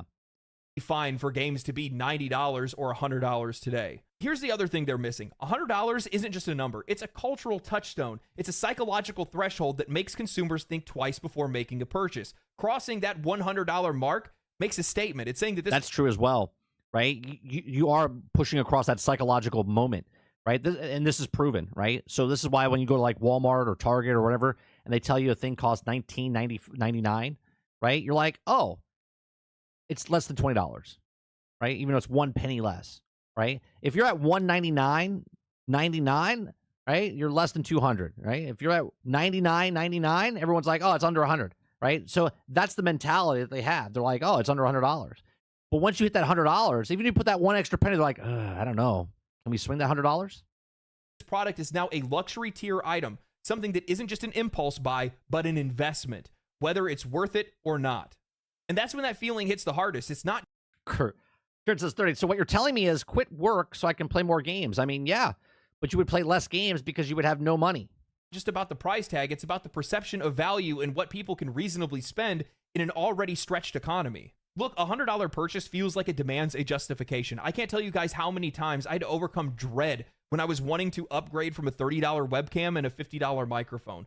For many, this is going to be a breaking point. The moment where games start to feel more like an exclusive club for the people that can afford it and less like a pastime accessible to anyone who loves the medium. It's a barrier that not only reflects inflation, but also sets the tone for how the industry views its audience. One where How much are CDs now? I'm talking about music CDs, like music discs, right? Do they even sell those anymore? How much is an album, right? Can someone tell me the last time you bought an album? And I would like to know because I don't know. Okay, how much is an album? Is it still $20? Is it still $25? Or did inflation go up and now an album costs $50 for just a digital version of it? Right? I'm asking because again, the last time I purchased a album of any kind was about 20 years ago. where only a select few can afford or truly engage with what the industry has to offer. I just hate how disingenuous all of this is. Ball says the prices for all things are up, and the idea that games need to stay the same price isn't fair, conveniently ignoring the fact that while the upfront price of games has remained relatively stable, the way that games are monetized has changed drastically. In-game purchases, microtransactions, season passes, battle... All of you guys say the same thing. You're like, I don't know. Last thing I bought was a Red Hot Chili Pepper, about $30. It was a vinyl, though. El Dente says last time I purchased an album was in 2004. passes and expensive collector's editions have all become the norm. Game companies have found new, more aggressive ways to squeeze every dollar from the player far beyond. There you go. AAA and free-to-play share of a wallet. AAA and free-to-play game in spending account for 73% of all recurring spending from payers who spend on this game tier. Okay, share of wallet, 27% of game tiers. Share of wallet, 73% of AAA and free-to-play games. Beyond the original price tag. A $60 to $70 game is no longer just that. It's an entry point. To truly experience whatever the game has to offer, players are often pressured into spending far more. That's my point, though, right, Altern? You're saying Spotify, right? My point being is, right, albums haven't gone up in an inflation, right? El Dente says I Googled when the album released that I know of, and the album is a Spanish rap album that I got as a gift for someone, Blockbuster Video for $12.99, right? So the albums haven't gone up in price. They're the same price. Movies went up in price a bit because they went to Blu-ray. They went from like a $15 to $20 price to like a $25 to $30 price. Okay, but that's because of the quality of the stuff, and there's something there, right? Plus, you have to buy a Blu-ray player, and the cheapest Blu-ray player at the time, when that was all going on, was the PlayStation 3. Okay, that's why people bought the PlayStation 3. It was a smart move by Sony. Okay, but for the most part, people don't buy albums anymore because why? Because the prices were going to go up, or they're charging more money for it. So what do? Well, they first pirated it during Napster's in all that time frame, right? And then Spotify came out, and now people just pay a service to stream as much music as possible for the best bang for their buck. So why do we feel that video games is different?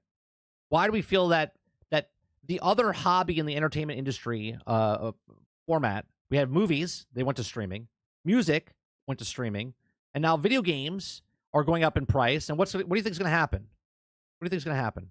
Well, people are going to start either pirating more games if they're $100, or they're going to go towards a streaming service. If it's GeForce Now, if it's Game Pass, if it's Ubisoft Plus, whatever it is, they're going to go to a streaming service because they're not going to pay $100 for your video game. More, they might pay one time for a $100 video game of a game like Grand Theft Auto, okay? But they're not going to pay $100 for every game that comes out, right?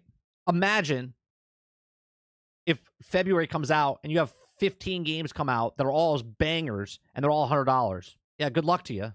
in additional content. Customers aren't just paying more, they're paying far beyond what they originally bargained for. And that's what should be addressed, not just the price tag on the box. And what's even more funny about... We don't experience them in the same way. Well, movies you buy, okay, and you can watch that one time and never watch it again. Some people watch it nonstop. They'll put it back in their player. Music albums you can listen to is infinite.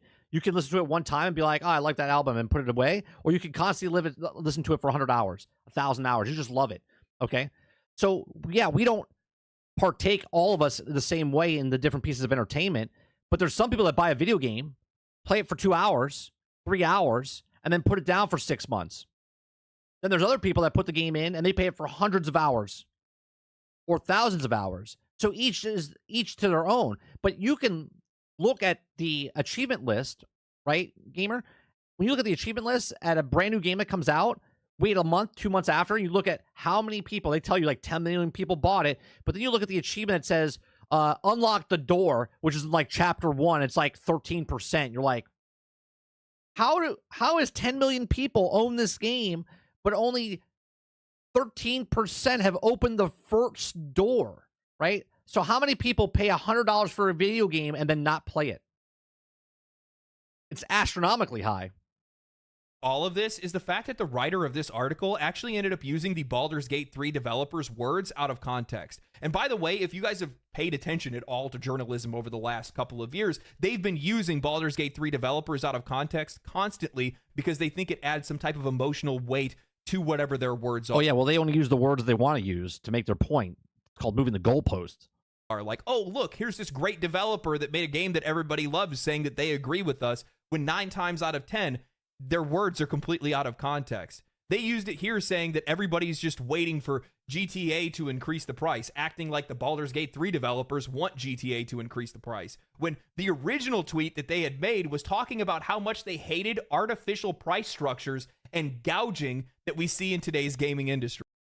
Almost all games should cost more at the base level because of the cost of making them. Inflation, for one, is outpacing the price trends, but I don't think we'll all get the DLC promised so much as quality as the communication. Everyone is just waiting. Oh, we already read that. Okay. The original tweet actually said, I don't love the artificiality of pricing structures post-retail. Use the inflated base price to upsell a subscription and use vague content promises to inflate ultimate editions to make the base price look better. Right.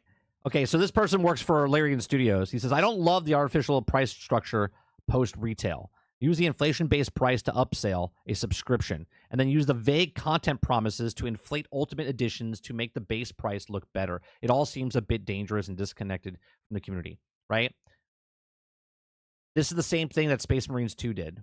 This is the same thing that Ubisoft does with all their games, right? This is the same thing that EA does with some of their games, right? You show your DLC and stuff ahead of time to give that value of like, well, it could cost you $130, but really it's only this much, or you could pay $18, right? It all seems a bit dangerous and disconnected from the community. I think the game should be priced according to its quality, breadth, and depth. I'm not against higher prices, but this arbitrary uniformity just doesn't make sense to me. It feels so unserious. I'm going to go off for a second. Well, I think what you're saying, let me rewind that for a second so you don't stick it on his face, right? You're saying, right, we don't need to buy every game on release. That's what I think most people are realizing. Yeah, nobody has to buy a brand new game. Nobody. right? See, a movie, when it comes in theaters, has to get people to come to the theater. Has to come to the theater, right? Because they make most of their money back because there's a timer on that. Once it hits that theater, they're renting that space. They're only in theaters for a certain period of time, and then it goes bye-bye, and then this is what happened to DVD sales. This is where they would make most of their money.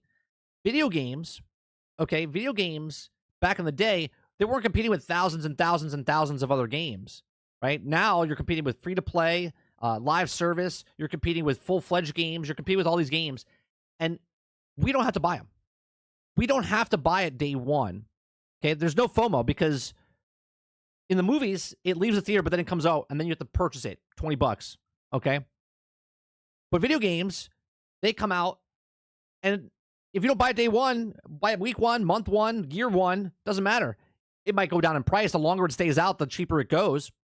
But you're like, I got plenty of games to play. I don't have to buy a new game ever. I never have to buy a new game. You could just be 2 years behind, and you would save a shit ton of money. You could buy games, and this is why they got rid of physical media. Because these companies want to make as much money as possible. They said when they were going digital that games would be cheaper. What happened to that? What happened to that? Right? They want to make as much money as possible and gouging the customer as much as they possibly can. With digital, with microtransactions, with live service, with fees, what doesn't matter. It just doesn't make sense to me. It feels so unserious. I'm going to go off for a second. Don't you guys love how every single time they like to twist things to be able to suit whatever their narrative is, and everything is always coming from the perspective of the industry and never from the perspective of the player, of the customer, the people that are actually spending money on these things to begin with? Because we are never a priority. We are never at the forefront of discussion. We are never at the forefront of their mind when they're making... No. You're a cow. You're the ground or you're the cow.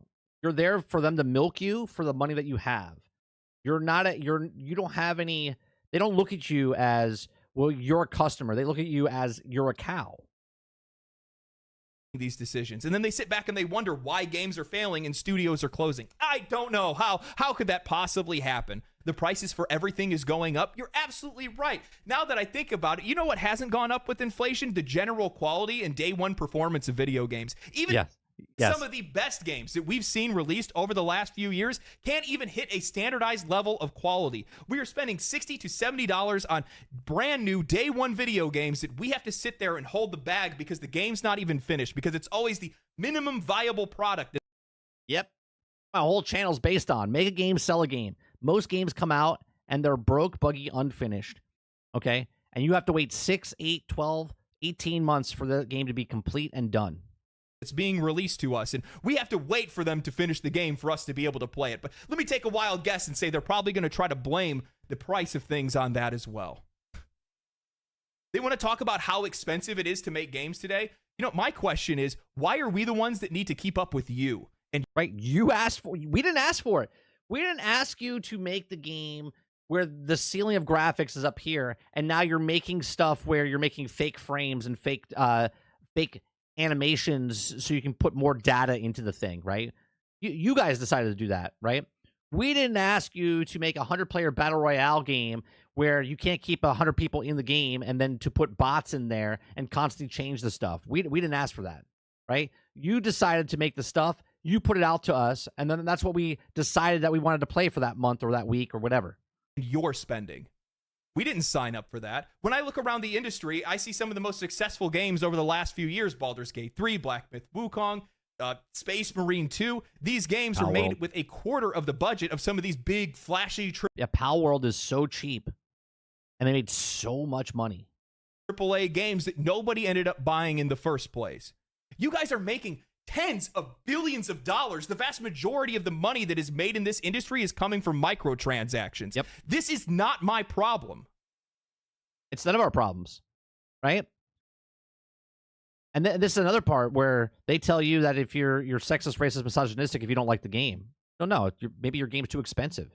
Maybe I already spent the money that I had for that month on a different game, and then no one wanted to buy your game because when you first show me your game, first impressions are everything, right? So if you show me a game like Monster Hunter World, and then another game comes out like Assassin's Creed Shadows in the same time frame, but now they push that game back, you're going to pick one or the other, especially if games are $100 a piece.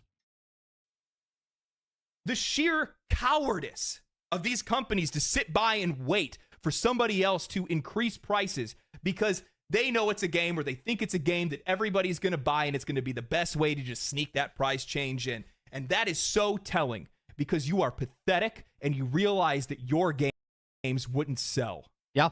Asmon, thanks for unpausing. Eddie Did he just thank Asmo for unpausing?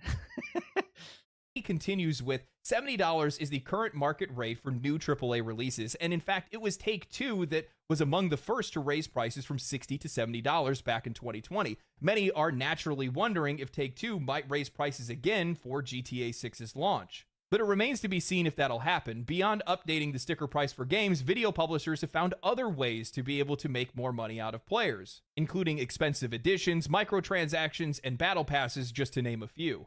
GTA 5, for example, has sold 205 million copies and brings in a lot of money in microtransactions in GTA Online. Early predictions have said that GTA 6 could sell 40 million copies and earn more than $3 billion in revenue during its first year alone. Ball said that GTA 6's launch this year will have mixed impact on total player hours and revenue across the gaming industry because it'll only be available on console. A PC release is expected after the console launch. However, Ball said that GTA 6 will severely cannibalize total hours and spending that would go to other video. Yeah. So that's exactly right. Okay. So this is Ball says the GTA 6 launch this year will have a mixed impact on total player hours and revenue. Okay. The gaming industry, because it'll only be available on console and PC release, expect after the console launch. However, Ball says that GTA 6 will severely cannibalize total hours spending. Right? Think about this. A lot of people don't think about this, right?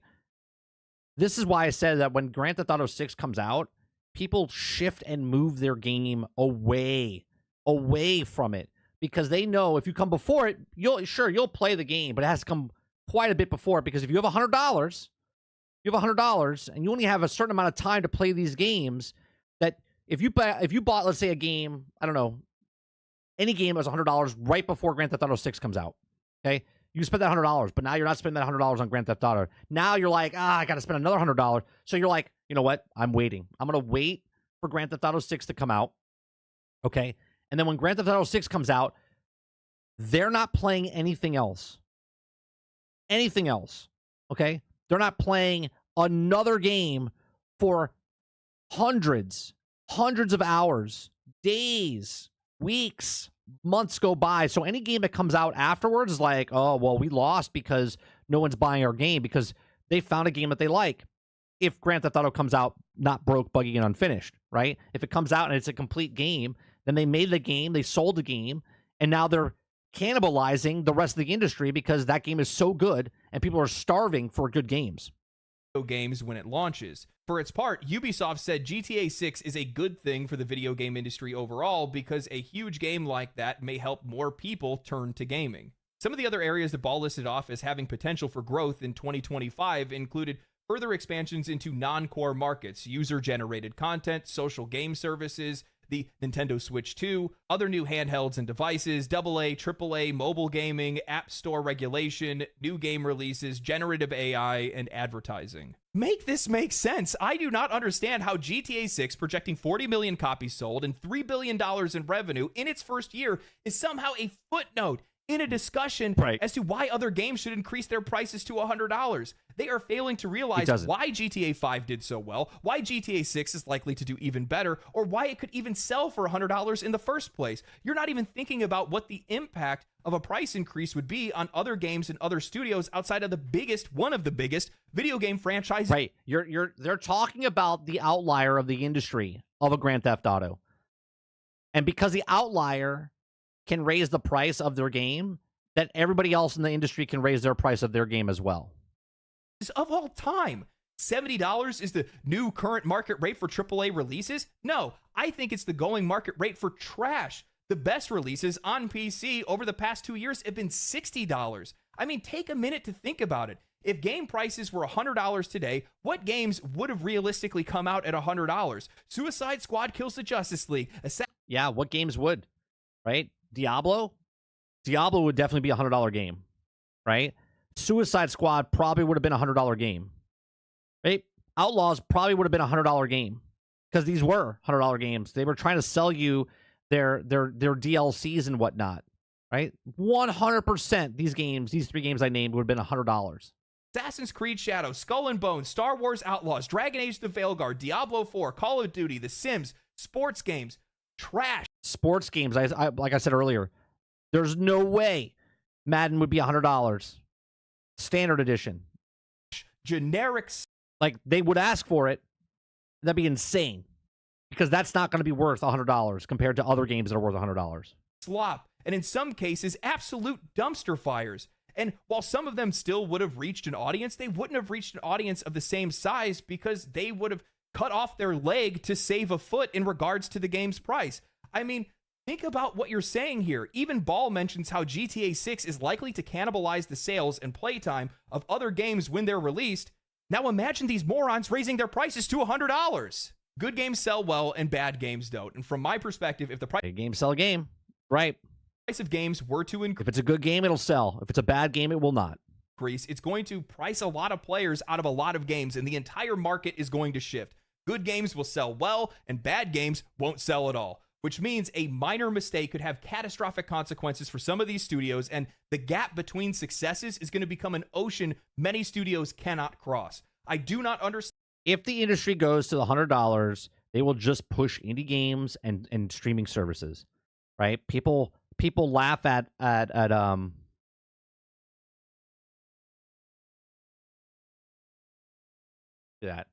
My wife just gave me this beautifully made coffee. Look at that.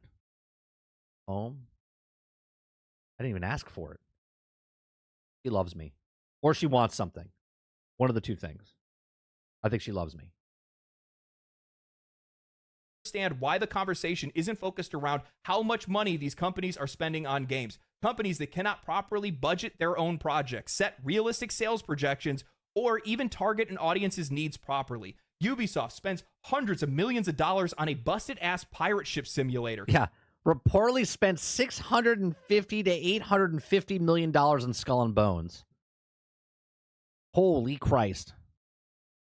EA invested hundreds of millions into an educational HR video disguised as Dragon Age. And we have so many more studios that are torching millions of dollars on bloated games filled Good with coffee. busy work and realistic. And look, this didn't cost. Look at the size of this thing. This is a giant. Look. Right? Look at the size of that thing. Okay. I didn't have to go to Starbucks. Fantastic. Eyelashes. What are we doing here? This industry is in a state of entropy where they just keep pressing forward. They keep spending more money. They're adding nothing to the core experience, and the customer is the one that is expected to keep up with their spending. They want to blame. I want to rewind this part right here. More studios that are torching millions of dollars on bloated games filled with busy work and realistic eyelashes. What are we doing here? You're just updating games just to get the extra little bit, right? You're like, oh well, this sold really well, so let's go back to that same pocket and see if we can find more money out of those people. This industry is in a state of entropy where they just keep pressing forward. They keep spending more money. They're adding nothing to the core experience, and the customer is the one that is expected to keep up with their spending. They want to blame the failures of the industry on not making enough money, only to distract from the fact that it's their fault that people are losing their jobs. Studios are closing. And upper management's terrible, right? Sarge said it. You have bad managers and poor money management. Yeah, their managers in these companies are terrible. Terrible. Sales are dwindling.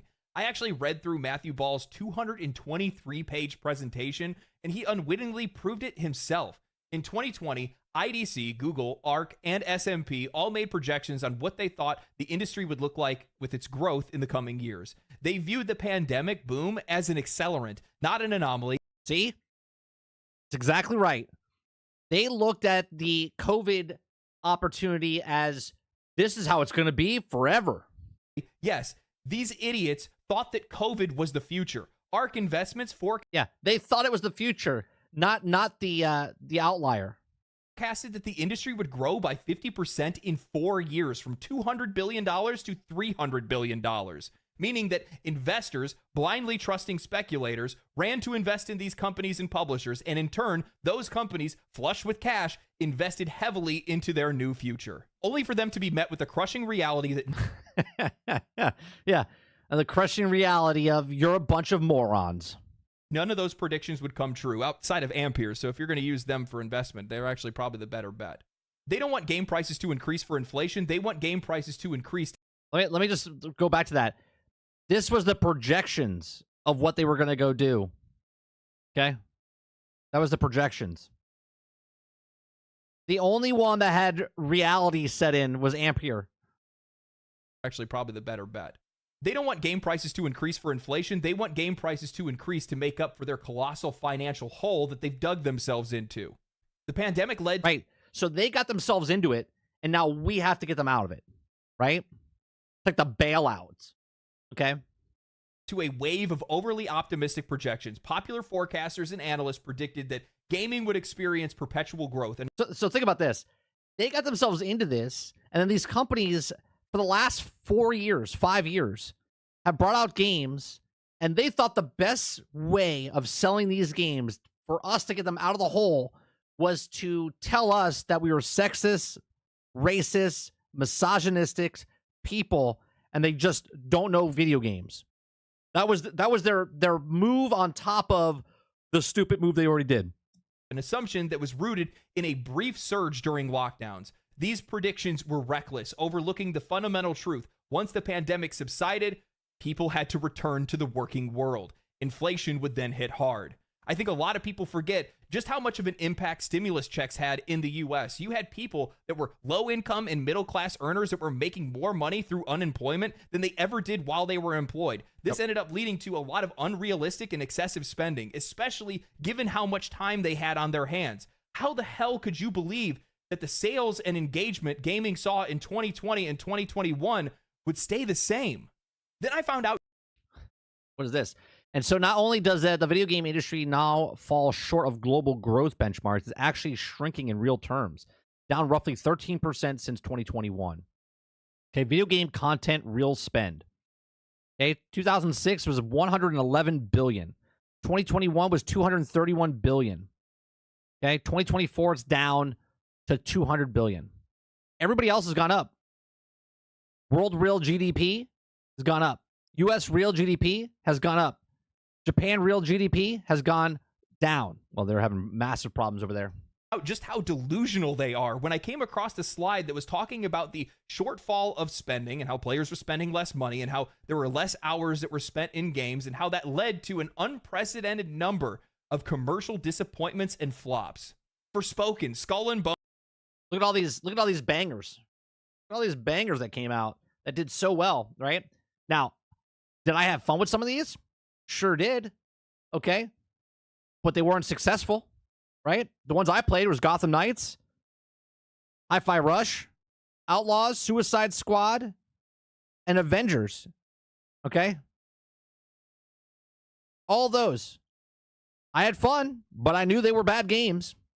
Look at all the bad games. X-Defiant, Forspoken, Gotham Knights, Multiverses, Skull and Bones, Crucible. That people forgot about that game. Gundam Evolution, Concord, the worst game ever created. By form of actually staying out in public. 12 days, gone. Okay? Apex Mobile, Halo Infinite, Guardians of the Galaxy, Prince of Persia, Battlefield Mobile. Okay? Bones, Concord, Halo Infinite, Redfall, Star Wars Outlaws, Avatar. These games did. Hi-Fi is good, gamer, but it didn't do well. It didn't do well because they didn't market it correctly. They didn't do the proper things. It was a good game, but it was a flop. It was a flop. Didn't fail because of some esoteric lack in spending. It's because these games sucked. Now, after I saw this, it got me thinking. I'll admit that I was taken aback when I saw just how much the industry had receded. Guardians of the Galaxy is a very good game. But again, the market bears what it is. The last 4 years, people were telling you that you're racist, you're sexist, you're misogynistic for certain games. And they're like, well, yeah. Right? Guardians of the Galaxy didn't do well because it looked like a B squad of Guardians of the Galaxies, which was a dumb move during it didn't help that it came out after Marvel's Avengers, and Marvel's Avengers was the D squad, okay, looking-wise, was the D squad. And the Guardians of the Galaxy was a B squad. But you actually played the game, Guardians of the Galaxy was very good. After 2020. I had expected a decline, sure, but not to that extent. It took me a while to process it, so I started comparing some of the numbers with some of the other charts in the presentation, and then I stumbled upon something eye-opening. For a while now, I've had this ongoing theory in my mind that the so-called silent majority, those unengaged, uneducated masses that the industry often points to, doesn't actually exist in the way they think they do. It doesn't. I've always believed that the controversies and the complaints that we see from gamers are more than just the noise of a toxic vocal minority. They have a real, tangible effect on how players spend their money and engage with games. And as much as these developers and journalists would try to dismiss it, I think our collective opinions hold more weight than they give us credit for. The slide in the presentation that caught my eye was the one that showed that while US GDP and world GDP were on the rise, indicating that global overall spending was up, player spending dropped 13% from 2021 to 2024. That's a pretty significant dip. And it made me think, what other industry exploded alongside gaming during this period? Social media. And guess what? Social media didn't take the same dive that gaming did. It grew. Social media grew. So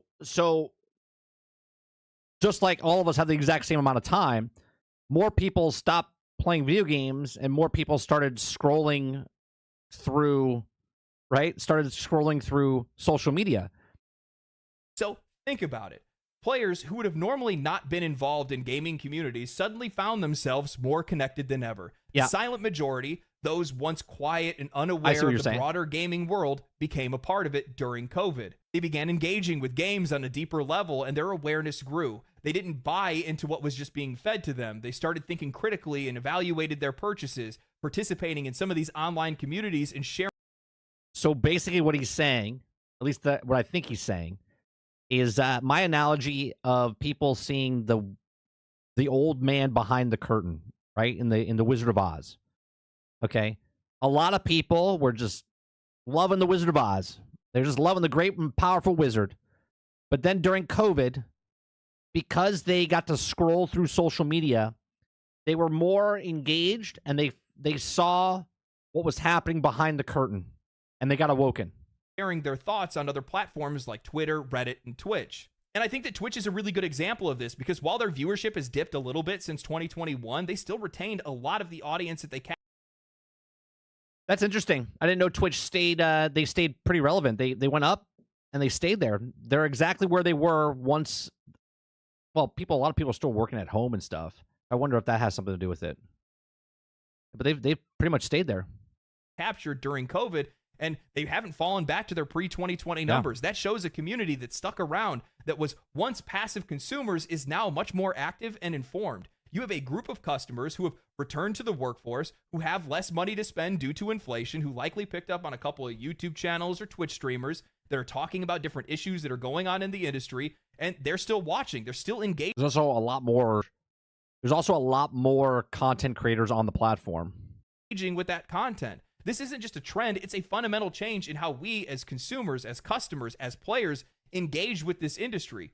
We're not just the ones buying games anymore. We are shaping the conversations around them. We are shaping what their sales look like at the end of the day. And I think the developers and journalists are starting to realize this, even if they're reluctant to admit it. The players really are the ones with all the power. Well, of course, that's in any business, though. Your customers are the ones that make or break your business. Doesn't matter. I'm going to have a food analogy here, just a business analogy, really. But it doesn't matter if you run a water park. It doesn't matter if you have a bakery. It doesn't matter if you have whatever your business is. Your customers are the ones that make you profitable.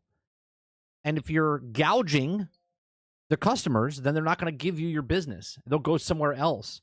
Just like our time. Our time is the most valuable thing we have. Okay? Ever. Our time is the most valuable thing. Respect the player's time. If I'm going to pay $100 for your game and I enjoy your game, then cool. Okay? But if every game is $100 when they don't need to be $100 and they come out broke, buggy, unfinished, okay? That's the problem. Okay? The industry thinks that just because they're like God's gift, they're like, oh, right? It's like a YouTuber thinking that you have to subscribe to their channel, right? Or you have to be a member of their channel. No, you have to earn. You have to earn the people that watch you. You have to earn the people that pay for your game. You have to earn the people that buy the donuts. Right? It's just not because I'm here. Here I am. Why isn't it happening? Why am I not making money? You look at the growth of social media and you see how many people are connected to it. It's at a point where it's oversaturation. We're still seeing the same levels of engagement during the lockdown days. They're still the same. A lot of the channels probably have seen even more growth since then. I would guarantee if I went out and I started polling some of the people that blew up or got big or anything like that during COVID, they probably still retained a lot of their audience, except for some of those Minecraft guys. But that's a completely different story. They did that to themselves for the most part. Which guys? Which one does he say? Polling some of the people that blew up or got big or anything like that during COVID, they probably still retained a lot of their audience, except for some of those Minecraft guys. But that's a completely different story. They did that to Minecraft themselves guys for the most part. What happened to the Minecraft guys? Did I miss something? Am I forgetting a story? But I think what the industry doesn't realize, or maybe they just don't want to realize it, that's probably really what it is that players are still engaged in all these discussions. All the views are still coming in on videos, all the tweets and all the Reddit stuff is still getting updates and all that good stuff. People are talking about the industry, but they're not buying the games and they're not playing the games. So what does that mean? That means that they're out there involved in these communities and they're avoiding games. You cannot tell me. I think there's a lot of people that are gamers. Okay. And I've never said this before because he just brought up a point that got me thinking, right? There's a lot of people, and I remember when my son was born 10 years ago, okay, and I couldn't play video games at that time, right? Because it's just impossible. Some of you have newborns and stuff like that. You understand, right? You want to play a game, but then something happens and you can't do it, right? So there's that time period I had where it was like 15 months, almost 2 years, like 24 months, right? Where I couldn't play a video game. I would sit down and try to play a video game, and then he would cry, or you have to fed, or you have to do stuff, or you have to sleep, or you're just exhausted, you have to work, you have to do. There's so much stuff you have to do, okay? That I think a lot of people are in this point now where they are gamers, but they can't game. So they're watching Twitch, they're watching YouTube. You guys are watching, me every morning, okay? Where you kind of live vicariously through people that are talking about video games or watching people play video games because you have to feel that you're still doing something else, right? Like, how many of you walk around your house? Maybe you're doing it right now. Maybe you're at work. You have your phone. Maybe you have it just playing on the television set. You're doing stuff around your house. You're doing stuff for work, okay? But you're listening. You're multitasking. You're doing different things, but you don't have time to game, right? But you have time to listen to a video about gaming. You have time to, in the background, watch someone else play that video game that you're interested in, but that you didn't want to spend money on, okay? Like, that is more, I think, prominent than a lot of people want to admit, right? Because there's a lot of people that buy the video game and then just sit on it, right? I know tons of you guys right now have a shit ton of backlog games that you pay for or you renting or whatever that you're not playing. You're just sitting in the background, and that's fine, but you're living vicariously through it. We all do it because we don't have enough time, right? While you're at work, you want to play video games, so you listen to someone talking about video games or watch someone play video games that you're interested in. So then when you get home, you know where to go or what to do and not waste your time. That all the controversy that was surrounding Dragon Age the Veilguard didn't affect its sales. People waited for reviews. They felt the general vibe of the game, and they avoided the game. And as such, the game failed. In most cases, a game with that name, a game that has that much cultural weight, Dragon Age, should have sold regardless. It still should have sold like 7, really 8 million well, copies. But it didn't. And why is it? Well, it's because people are paying attention to videos. They're watching videos. They're keeping up on previews and stuff like that. They're going off of the vibe before they actually go to buy. And as such, they're avoiding stuff that they don't think is worth their money. And time, right? They're avoiding things that are not worth their time. So if someone that you watch or listen to, right, and you're like, well, that person doesn't want to play the game. And you're like, well, I only have a certain amount of time. I only have 5 hours a week to play. Well, I'm not going to pick up that game because it doesn't seem like it's a good game for me, right? And that's just it. That's exactly how it works. You're like, I don't have that time. I want a game that respects my time. I want a company that respects my time. One thing that the analysts and the journalists aren't talking about is why GTA could sell for $100. The reason why is it's because it's a cultural phenomenon. It has been a cultural phenomenon. It's a massive game. It could sell that much because of what it was before. Because of 3, because of 4, because of 5, because of Vice City, because of San Andreas, because of all the Grand Theft Autos that came before it have led up to this point of it comes out, and if it does charge $100, it can, because it can justify what we all know it came before, and we're all like, well, they did this before, so this game is going to be a massive. This game is going to be a phenomenon. Game. And the thing is that there's a lot of players that are out there that have overhyped the game in a lot of cases, but it's one of the most anticipated releases in forever, it feels like. And some people are confident the game is going to deliver, but I think a lot of people are going to buy it even if it doesn't, because they're just going to do it. Simple as that. And there's a level of confidence there, consumer confidence, that I don't think exists anywhere else in the industry right now. Maybe there's a couple of studios that are out there that people are like, for sure, I'll buy one of their games. FromSoft is like that for a lot of people. Larian's now become one of those studios as well. I'm sure that people will probably pick up on Game Science or Saber or whatever it might be. But outside of that, the vast majority of games, most people are relatively leery about. Yeah. I mean, there's not a lot of studios. Anytime any game comes out, I'm pretty nervous because I'm like, I don't know if it's going to work day one. I don't know if it's. I mean, look, I was excited about Transformers Reactivate. Sorry, not even coming out. Right? So the moment that I was excited about something, I'm not excited about anything anymore. Right? Don't cash the check before you can. It's going to be worth my money. I don't know if they're going to deliver on all the promises. Right. Even with the gameplay trailers and stuff like that, because we've had games in the past that have showed us gameplay trailers and the game didn't play anything like it. Sure, you're going to have some people that are out there that are going to be habit buyers, and they will just go and pick up Grand Theft Auto, and I'm sure probably the same thing will happen for like sports games and stuff like that too. But I'm just going to be honest with you. There's just a lot of people that are out there that can't afford $100 video games. Yep. And this isn't a shot at people being like, oh, nope, it's reality. Broke boy or anything like that. Dude, I get it. I don't like spending that kind of money on something. I can write it off on my taxes. Nobody likes to spend that type of money. Look, there's people that'll blow money left and right, but they'll bitch about the price of milk, right? They'll bitch about a carton of eggs, right? And you need food to live.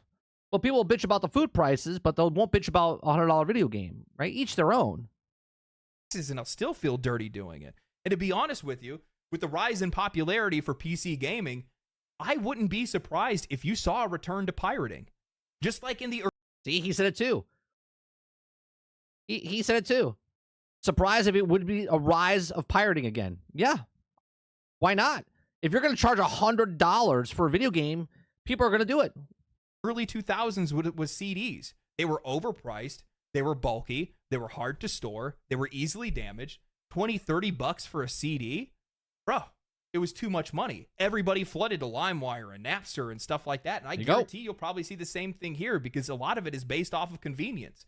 While general customers, I don't really think are really interested in pirating games, just general consumers, they will be if the industry prices them out of it because they were at one point in time with music. Back in the day. Here's what will happen, right? Two things are going to happen. If $100 video games come out and that's the norm, you're going to see a lot of people, if they're going to invest, they're going to invest in PCs because they'll get either they can pirate games or the games are just cheaper. Okay, just in general, most games are cheaper on PC. You can always get like a break on it, okay? Or they're going to go for a subscription model. I'm telling you right now, man, the more these prices raise up, Microsoft is in prime condition, man. They're in prime real estate where everyone's like, yeah, go ahead, make the $100 game. Make the $100 game because more people will come to the streaming services. GeForce Now will be rolling in dough because people are like, well, yeah, I'm not going to pay $100 a month because if every game comes out and someone wants to pay $100, they can now pay $30 for GeForce Now. Nobody had any problem downloading movies, TV shows, and music, and still in a lot of cases people do. The only reason why they do it today is because it's convenient and relatively cheap in their eyes because they're spending it on subscription programs or whatever it is. For fuck's sake, there's people still ripping movies and putting them directly on X. How many movies come out in theaters and you can watch the whole thing on Twitter, right? So you don't want to go pay for the movie for $15 for a movie, but you're okay watching it on X or YouTube, right? And then that person be like, well, I'm going to go pay $100 for a video game. Yeah, sure you are, bud. Sure you are. This is going to be devastating to the industry if they make this choice because, like I said before, listing off some of the games, think about the games that they would actually sell for $100. The vast majority of games that release in a year aren't worth that kind of money. Well, here's the best part. Here's the best part. People that can justify a $100 video game, and then you have a game like Path of Exile 2, which has so much content and so much stuff in there, okay? And yet, it's free. So then, you look at it and go, if Diablo came out as $100, and Path of Exile came out as free to play, which one do you think is going to have more engagement? And you know for a fact, anytime there's some type of just generic blanket price increase, they're all going to go for it. And they're all going to fail. Yep. Outside of a handful, maybe 1, 2, 3 games a year. What I love, sorry for the pause there, legendary drop. What I love is that people said don't think that Larian Studios Boulder Day 3 is going to be the norm. Okay? Right, because they made a game, sold a game, complete game, and you could pay $80 for a whole kit of a video game that they gave you with the magnets and maps and things, okay, for $80, right? But yet the industry, the same people that told you that don't think that Larian Studios is going to be the norm, is waiting for Rockstar to be like, this is going to be the norm, $100 video game, get out of here. Here, maybe? And the funny thing is that even those games are going to suffer because most people aren't going to be able to justify $300 on 3 games. That's crazy. You out of your mind? That's half a console. What do you think?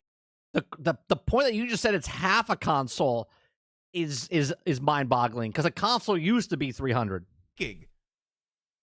Even a price increase up to $80, I think, is going to be too much.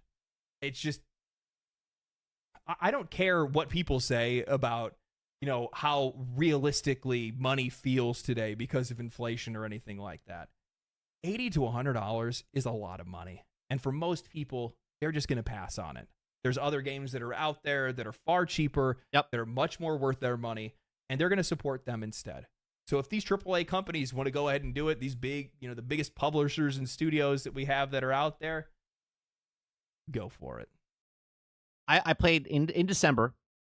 I played Brighter Shores. I played Path of Exile, and I played Marvel Rivals. Okay, 3 games that came out in November, December timeframe. Free to play, free to play, free to play. Now, obviously, Path of Exile was $30, all right, but it's a free to play game.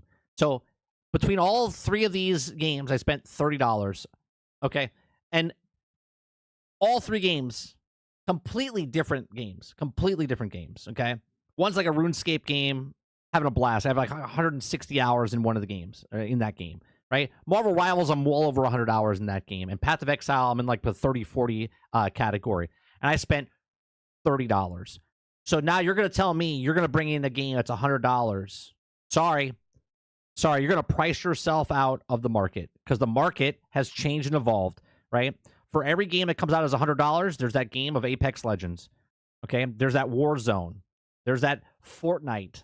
There's the Minecraft that you don't have to spend a goddamn dime on, because you can just continue playing the game that is your own imagination, okay? There's so many games that you can play that cost $0 that you've paid for, or you've paid for them for so many years ago, okay? I paid $4 for Minecraft 11, 12 years ago, okay? No game has beaten that price, okay? I think at this point, Microsoft is paying me to play Minecraft, okay? It's insane. I love to make videos about it. Like the video I'm going to make for BioWare. Oh, man. Oh, he's going to make one for BioWare? That one's a long time coming. Anyway, hope you guys enjoyed the video. I look forward if you to guys that. did, like the video, subscribe to the channel, share it to your friends, share it on social media and things like that. Boost my engagement. Make me famous. See you guys later. Stay cool, stay righteous, stay safe. Peace. Family. So check out Legendary Drop. We have his description, his link down below. Please make sure you share, like, subscribe. We like watching his stuff. His channel has just exploded in the last year. So, but it's ridiculous. It's ridiculous as far as the $100 video game. Okay, the $100 video game. Right now, when they do the extended edition or silver edition or gold edition, and you're looking at it going, What am I paying for? You're paying $100 or $120 right now for a game, but you have to wait for that content 3 months, 6 months, 9 months, 12 months. And it's like, I'm not paying you ahead of time. I could take that extra $60 that I would have paid for your silver edition, throw it in a fucking bank, and make interest off of that. Altern says, let's do the math. If the average game buy is 4 a year, it means every 3 months someone buys a game. If the game costs $100, does that mean that the average has to save up to 6 months to buy GTA 6 then? Yeah. Yes. Robert Jones says, just not occurred to me that YouTube and Twitch are the free play model. Yeah. Like, you can enjoy Twitch and YouTube for $0. Okay? For $0. You can watch it every single day for 24 hours a day, 7 days a week, and you don't have to pay a goddamn thing. Right? How many people, and this is the greatest part, right? How many people get upset because they have to watch an ad? Right? They're getting something for free. They're being entertained by whoever they're watching, but they bitch because they have to watch a 30-second ad or 3 30-second ads. But these are the same people who'll be like, yeah, I'm just going to go buy a $100 video game. But they don't want to watch a minute and a half worth of ads to give money to a person that they're being entertained by. Right? The same people that tell you that they buy video games because they buy all the video games are the same people that use ad blocker because they don't want to give money to the person that they're watching. Right? The same people that buy every single video game don't support other things in their life, but they'll tell you that, well, I'm going to buy it.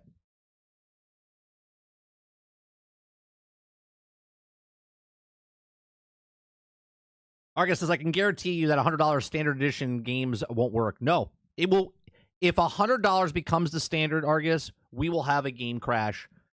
Okay, we will 100% have a video game crash.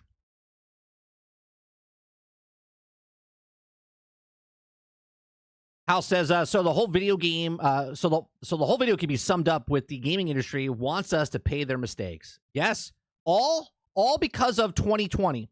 All because we all got stuck because we were punished because we got to shove in our houses for 2 weeks, which was almost 2 years, okay? And we are now making up for the stuff that they fucked up on. Robert Jones says, frick ads. You know, I actually have I have a song for super chats that I'm working on. That every time someone does a super chat, it will play a little jingle. What's on, cool Bama? It says, if $100 becomes the norm, I'll continue playing my backlog. Just start going through again Red Dead 2 over the weekend. That's the thing. You'll never ever have to buy a new video game ever, right? Because there's so many games that have come out that people haven't played that will be on sale. There's games that came out 5 years ago that people don't even know about that they'll get to, and they'll be like, "Oh, I didn't even know that was a thing." You don't have to buy the latest, greatest video game.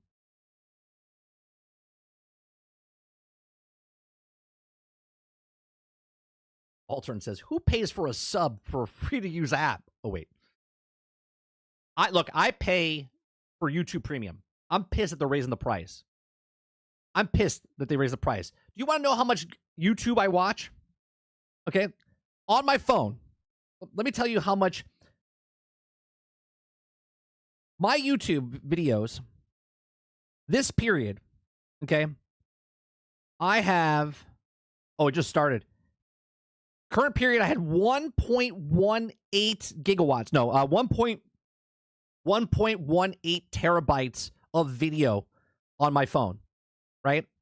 I watch YouTube all the time. It is my cable. I watch so many channels and so many different things. Okay, right now, I'm at 385 gigabytes. Okay, and my period started my period for my data started 2 days ago. I'm at 358 gigs right now. That's just my phone, right?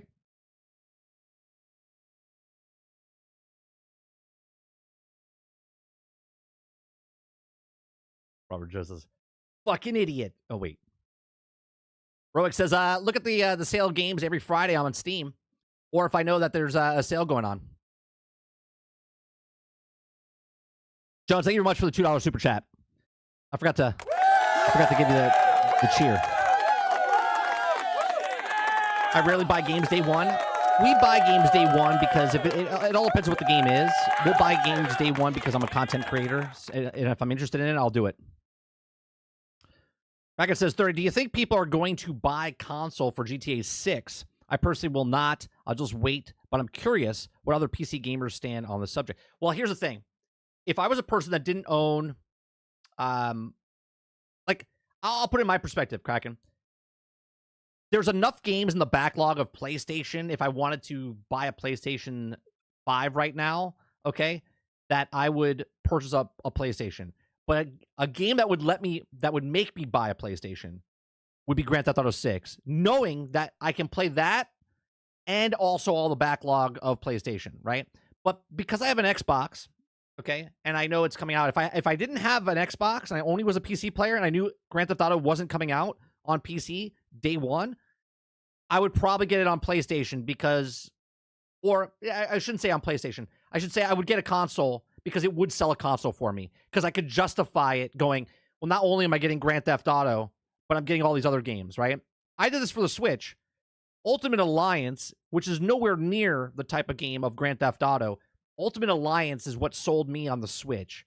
I wanted Ultimate Alliance 3, and I knew that that was only on Switch, so that was selling the Switch to me. Not a Mario Party, not a Mario Kart, not any of the other games. Ultimate Alliance 3 was what sold me. The value was, well, my son's young. We'll buy it. I'll get Ultimate Alliance 3. He gets a Nintendo Switch.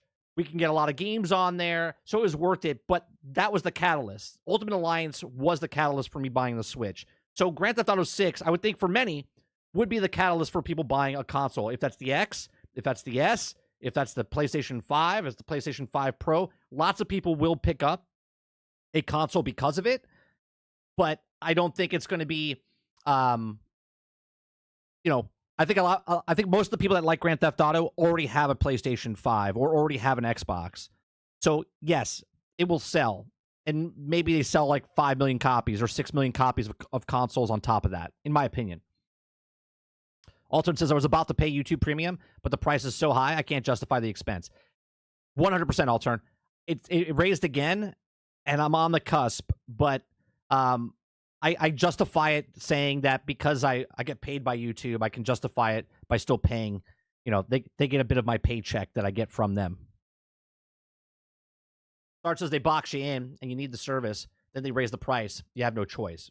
I like it because I watch so much. I don't watch any commercials. So Robert Jones says 43 hours in the last 7 days. Guess YouTube is my day job. Yeah. What are the prices changes? I'm not sure. I think it's like 20. I think it's like 20. Let me look it up. Let me look it up.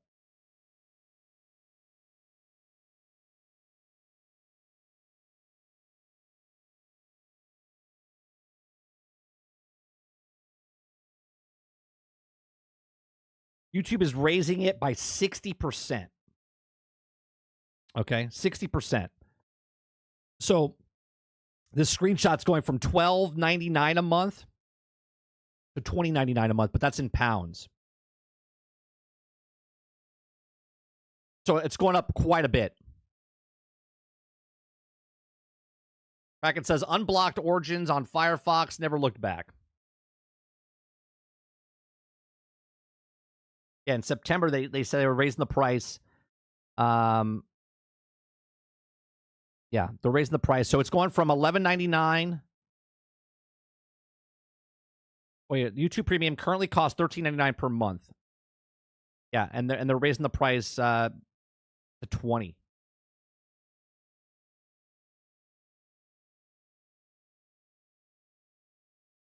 Right? So now you got to figure. Right? I'm paying $20 for Game Pass. I'm paying $20 for YouTube.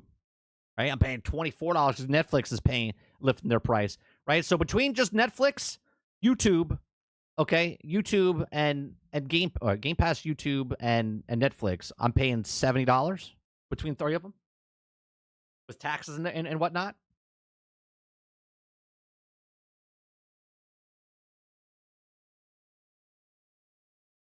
It doesn't say. It doesn't say on the thing I'm looking at about the family.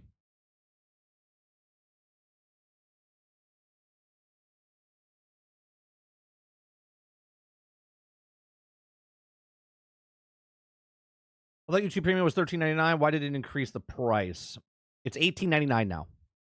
$18.99. It went from $13 to $18.99 in America. If you pay through one of the app stores, then it's $18.99. But if you log into YouTube on the web browser, it's $15.99. Oh, I just found out that our phone plan through Verizon, they actually give me YouTube Premium for free. So we actually converted that over. My wife just got a new phone, so I forgot. I'm not even paying. We're not even paying for YouTube Premium anymore. It's part of the Verizon plan.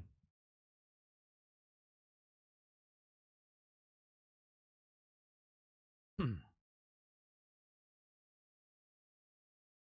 right, let's look at some of the let's go down the Twitter world here. See what news stories or stuff happened.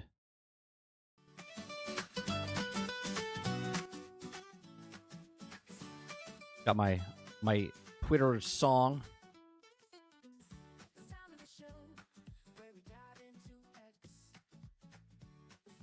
All right, let me scroll down here and see what kind of. So while I'm not talking, while I'm scrolling through stuff, you got some music playing in the background.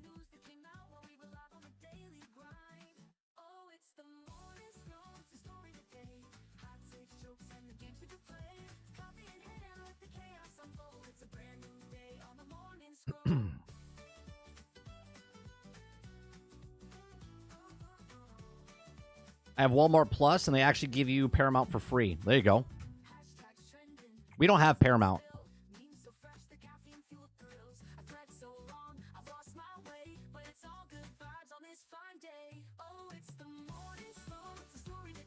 If you guys are on X right now watching me, I appreciate it very much. Come on over to our YouTube channel, which is 30NSG, and just come on over and hit that like button for us. It'll help our little channel grow here.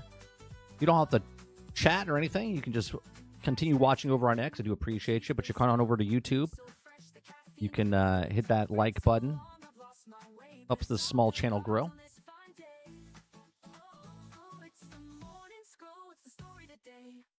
I only had a Paramount to watch the AFC Championship game. Thank you for reminding me. I have to cancel it. Oh, I anytime I do stuff like that, Water, I get it and cancel the same day.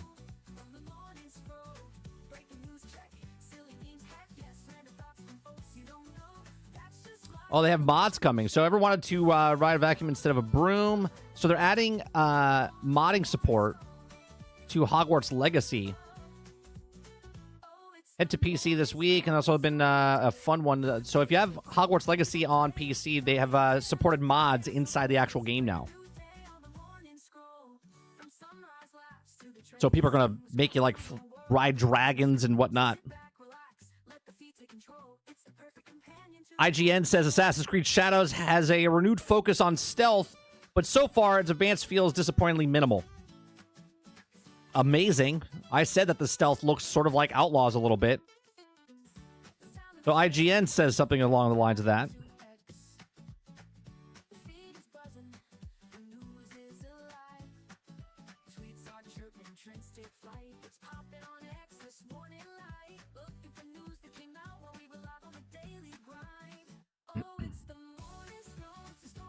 The clip says, so it thinks we saw the Super Bowl last night because that was a great game.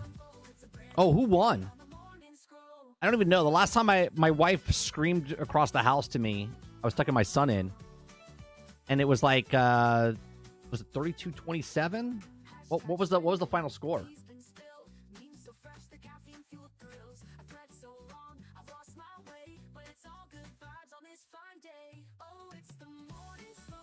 $32-29. Woo! The Eagles whooped ass. 55-23.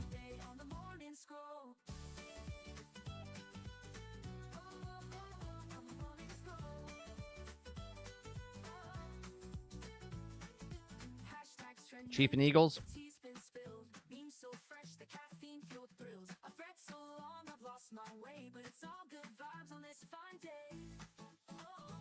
Lego's got another a new what's it called? New Lego build. You guys are Star Wars AT-AT driver helmet from Lego. These would be cool things to collect and build and like put them on a shelf like multiples. I think Stealth has a couple like that.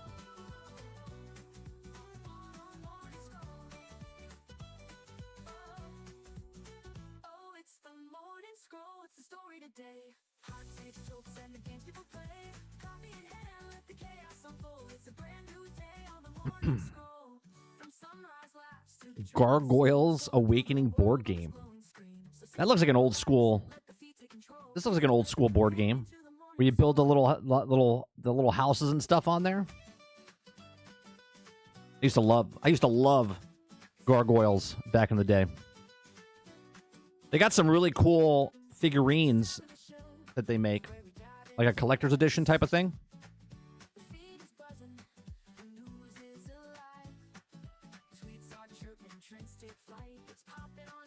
Oh, there's a couple of games that came out. Maybe tonight we'll play some Game Pass games. I just thought about it. There's a lot of different games that came out on Game Pass the last couple of days. There's a skiing one, Lonely Mountain Skiing. Then there's I don't know if Sniper Elite's out yet. Then there's the other one. What's the other one that you said earlier, Eclipse? You said it's on sale, or it's only like $40 or whatever it is. Oh yeah, okay, look. So this is literally. Let me stop that for a second. So this is the mods that are happening already that they're showing off in this little trailer.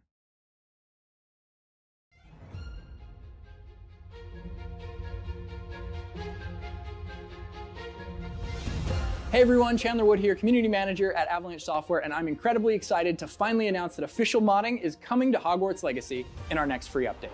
That's right, we're opening the doors and we can't wait to see what you come up with. Internal strands, that's it. Thank you. Wait, Chandler, what exactly is modding? Well, I'm glad you asked, Chandler. Modding is the ability for you, our amazing community of players, to create and play custom content in Hogwarts Legacy. But Chandler, isn't modding usually complicated? It doesn't have to be. We've made it easy for everyone. It's all simplified with official tools provided by us. For mod creators, you'll be able to get the official Hogwarts Legacy Creator Kit free on the Epic Games Store.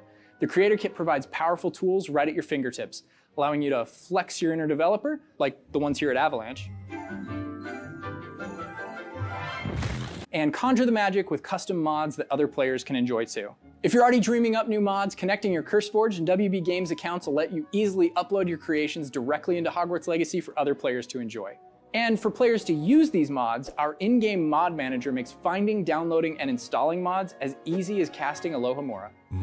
So what's possible with modding? Whether it's adding small touches like hairstyles or character cosmetics, or diving deep with gameplay changes like new dungeons and quests, I'm excited for what I've seen so far.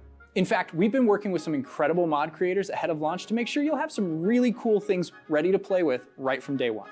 I've been dreaming of this day for a long time. All right, so let's talk brooms. Why settle for a standard sweeper when you can fly on something a little more creative? How about transforming your broom into a dragon spine, a phoenix, or even a vacuum cleaner as an homage to a few other witches? Whoa, yeah. And we'll have fresh ways to customize characters. Want long braids, Kelpie-inspired clothes, or maybe Hogwarts house outfits in new styles like Kraken or Periwinkle? Done. Now you've got it. Want new gameplay challenges to tackle? How about a brand new endless dungeon experience with constant combat and hidden paths? Check out the Dungeon of Doom mod. Feeling whimsical? There's a brand new magical creature fetch quest. Wait. Is this coming to console down the road, or is it just PC? Like, obviously you can make the mods on PC, but are they going to bring this into the game for consoles as well? But this is just the beginning. Now is where you come in. Our modding tools give you the ability to create these new quests, design custom dungeons, and make an assortment of cosmetic changes. I, for one, have always thought it would be cool to ride a dragon, or have a beard as a 5th year, or even modding our very own Andrew Corum into a picture frame or 2, or 3, or 4, or 10. Mods make my bad Photoshop a thing of the past, and in-game dreams a reality. Modding is the next stage of Hogwarts Legacy, and we're excited to put it in the hands of our community. That's you. To see what you create, get ready to conjure the magic. Official modding support and the Hogwarts Legacy Creator Kit releases on January 30th. We can't wait to embark on this magical new journey with you. Bye. Okay, free PC update available January 30th. So just PC. But that's for to make the kit, to make the stuff. Are the mods going to be? That's a big missed opportunity if they're not going to be able to download the stuff on the console. So I don't know. So Eclipse says Hogwarts Legacy is going to be a live service. It looks like it's going that way. No, the way I'm looking at this, Eclipse, is I think they're treating this like a Skyrim. Okay, we said it in the very beginning that Hogwarts is the, that's that type of game for the Harry Potter fans, and people just want to live in this world. So if there's more things to do and people can mod the stuff they want to do inside that game, I don't see it any different than what is happening to Skyrim or what's happening with Starfield or what's happening with Hogwarts or any other type of Fallout type of game. Mostly happening over in the Bethesda world, but because they're using the Unreal Engine and now everyone can actually kind of make their own stuff, that's the way I kind of see it happening. We know they're working on Hogwarts 2, but people want to just keep playing with inside. I mean, those missions and stuff sound pretty cool inside the game.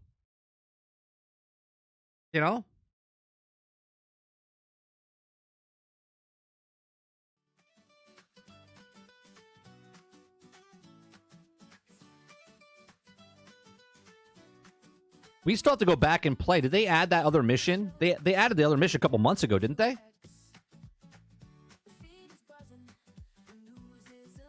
We still have to play that mission that was only on PlayStation.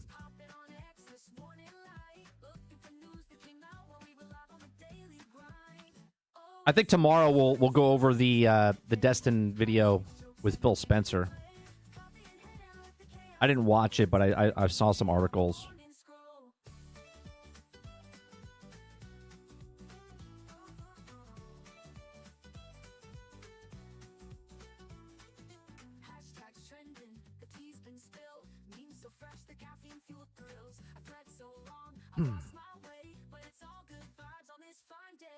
Oh, God. Steven Spielberg says his efforts to prevent a sequel to E.T. the Extraterrestrial influenced his decision to secure freeze rights on his future projects. Oh, good. He doesn't want an E.T., so he's stopping them. So they'll do it as soon as he's dead. They'll be like, Steven Spielberg dies. They'll be like, oh, we got to make a sequel or a remake of E.T. Robert Jones says, are there paid mods? I don't know. It doesn't seem like there was. It was just like regular mods.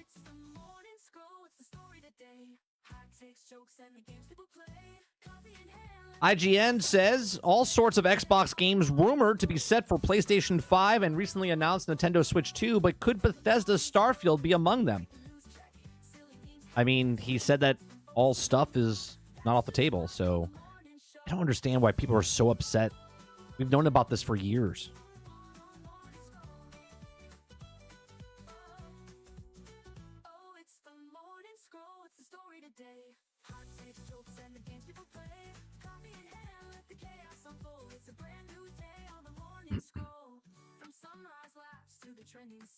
Everyone's running with it. They're like, it's coming to PlayStation. Okay.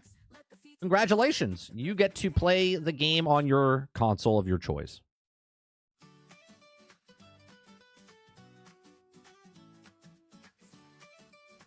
That's the other game I was thinking of. Orcs Must Die Death Trap. That's another game that came out of the Game Pass. So we can play that tonight as well. We'll play something tonight.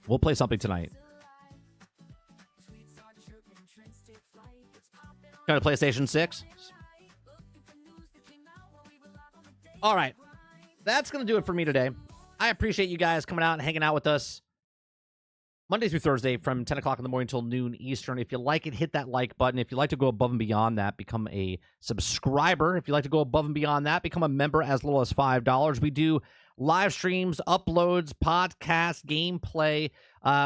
We're putting music videos up there now of the songs that we've created with our AI stuff. So you can all check that out right here on 30NSG. Tonight, 8 p.m. Eastern, we'll be playing some video games, so come on back, hang out with us. What else? You can listen to us or watch us on iTunes, Google Play, Spotify, Anchor.fm. Try to do all these. I got to be consistent with this. I keep forgetting to tell people. Yeah, so you can always watch us, and if you're watching us over on X / Twitter, we do appreciate you very much over there. Leave a comment, hit the like button over there. So all this does helps us out in every way, shape, or form. We are a small channel trying to grow. I'm looking to get at least 5,000 subscribers this year, minimum. I would love to get to 10, but I don't know. That's a stretch. But you have to have goals, right? You have to have goals. So other than that, appreciate it very much. Please make sure you share, like, subscribe, and I'll see you guys on the next one. Peace.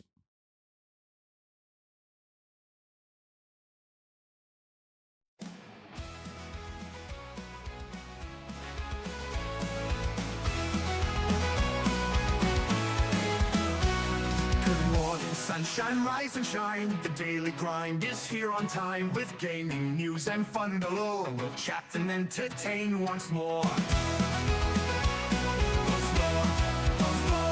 The coffee's hot, the mic is on. Jump in the chat, let's have some fun. From pixels small to stories grand, we bring the magic to your hand. We're nitty tuned in daily, don't you miss entertainment wrapped in bliss. From new releases, tips and tricks, the daily grind, your morning fix. Controller ready, headset too, we've got the updates just for you. From late night streams to morning plays, we cover gaming all the ways.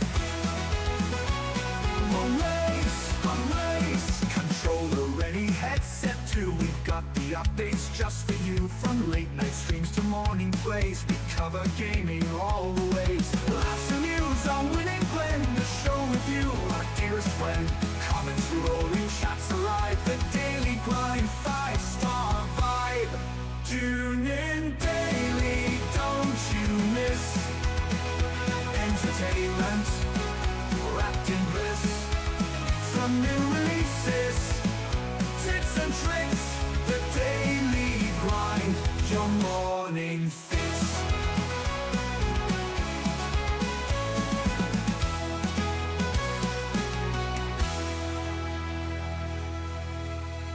Good morning, sunshine, rise and shine. The daily grind is here on time with gaming news and fun galore. We'll chat and entertain once more. The coffee's hot, the mic is on. Jump in the chat, let's have some fun. From pixels small to stories grand, we bring the magic to your hand. Tune in daily, don't you miss entertainment wrapped in bliss. From new releases, tips and tricks, the daily grind, your morning fix. Come on in, your morning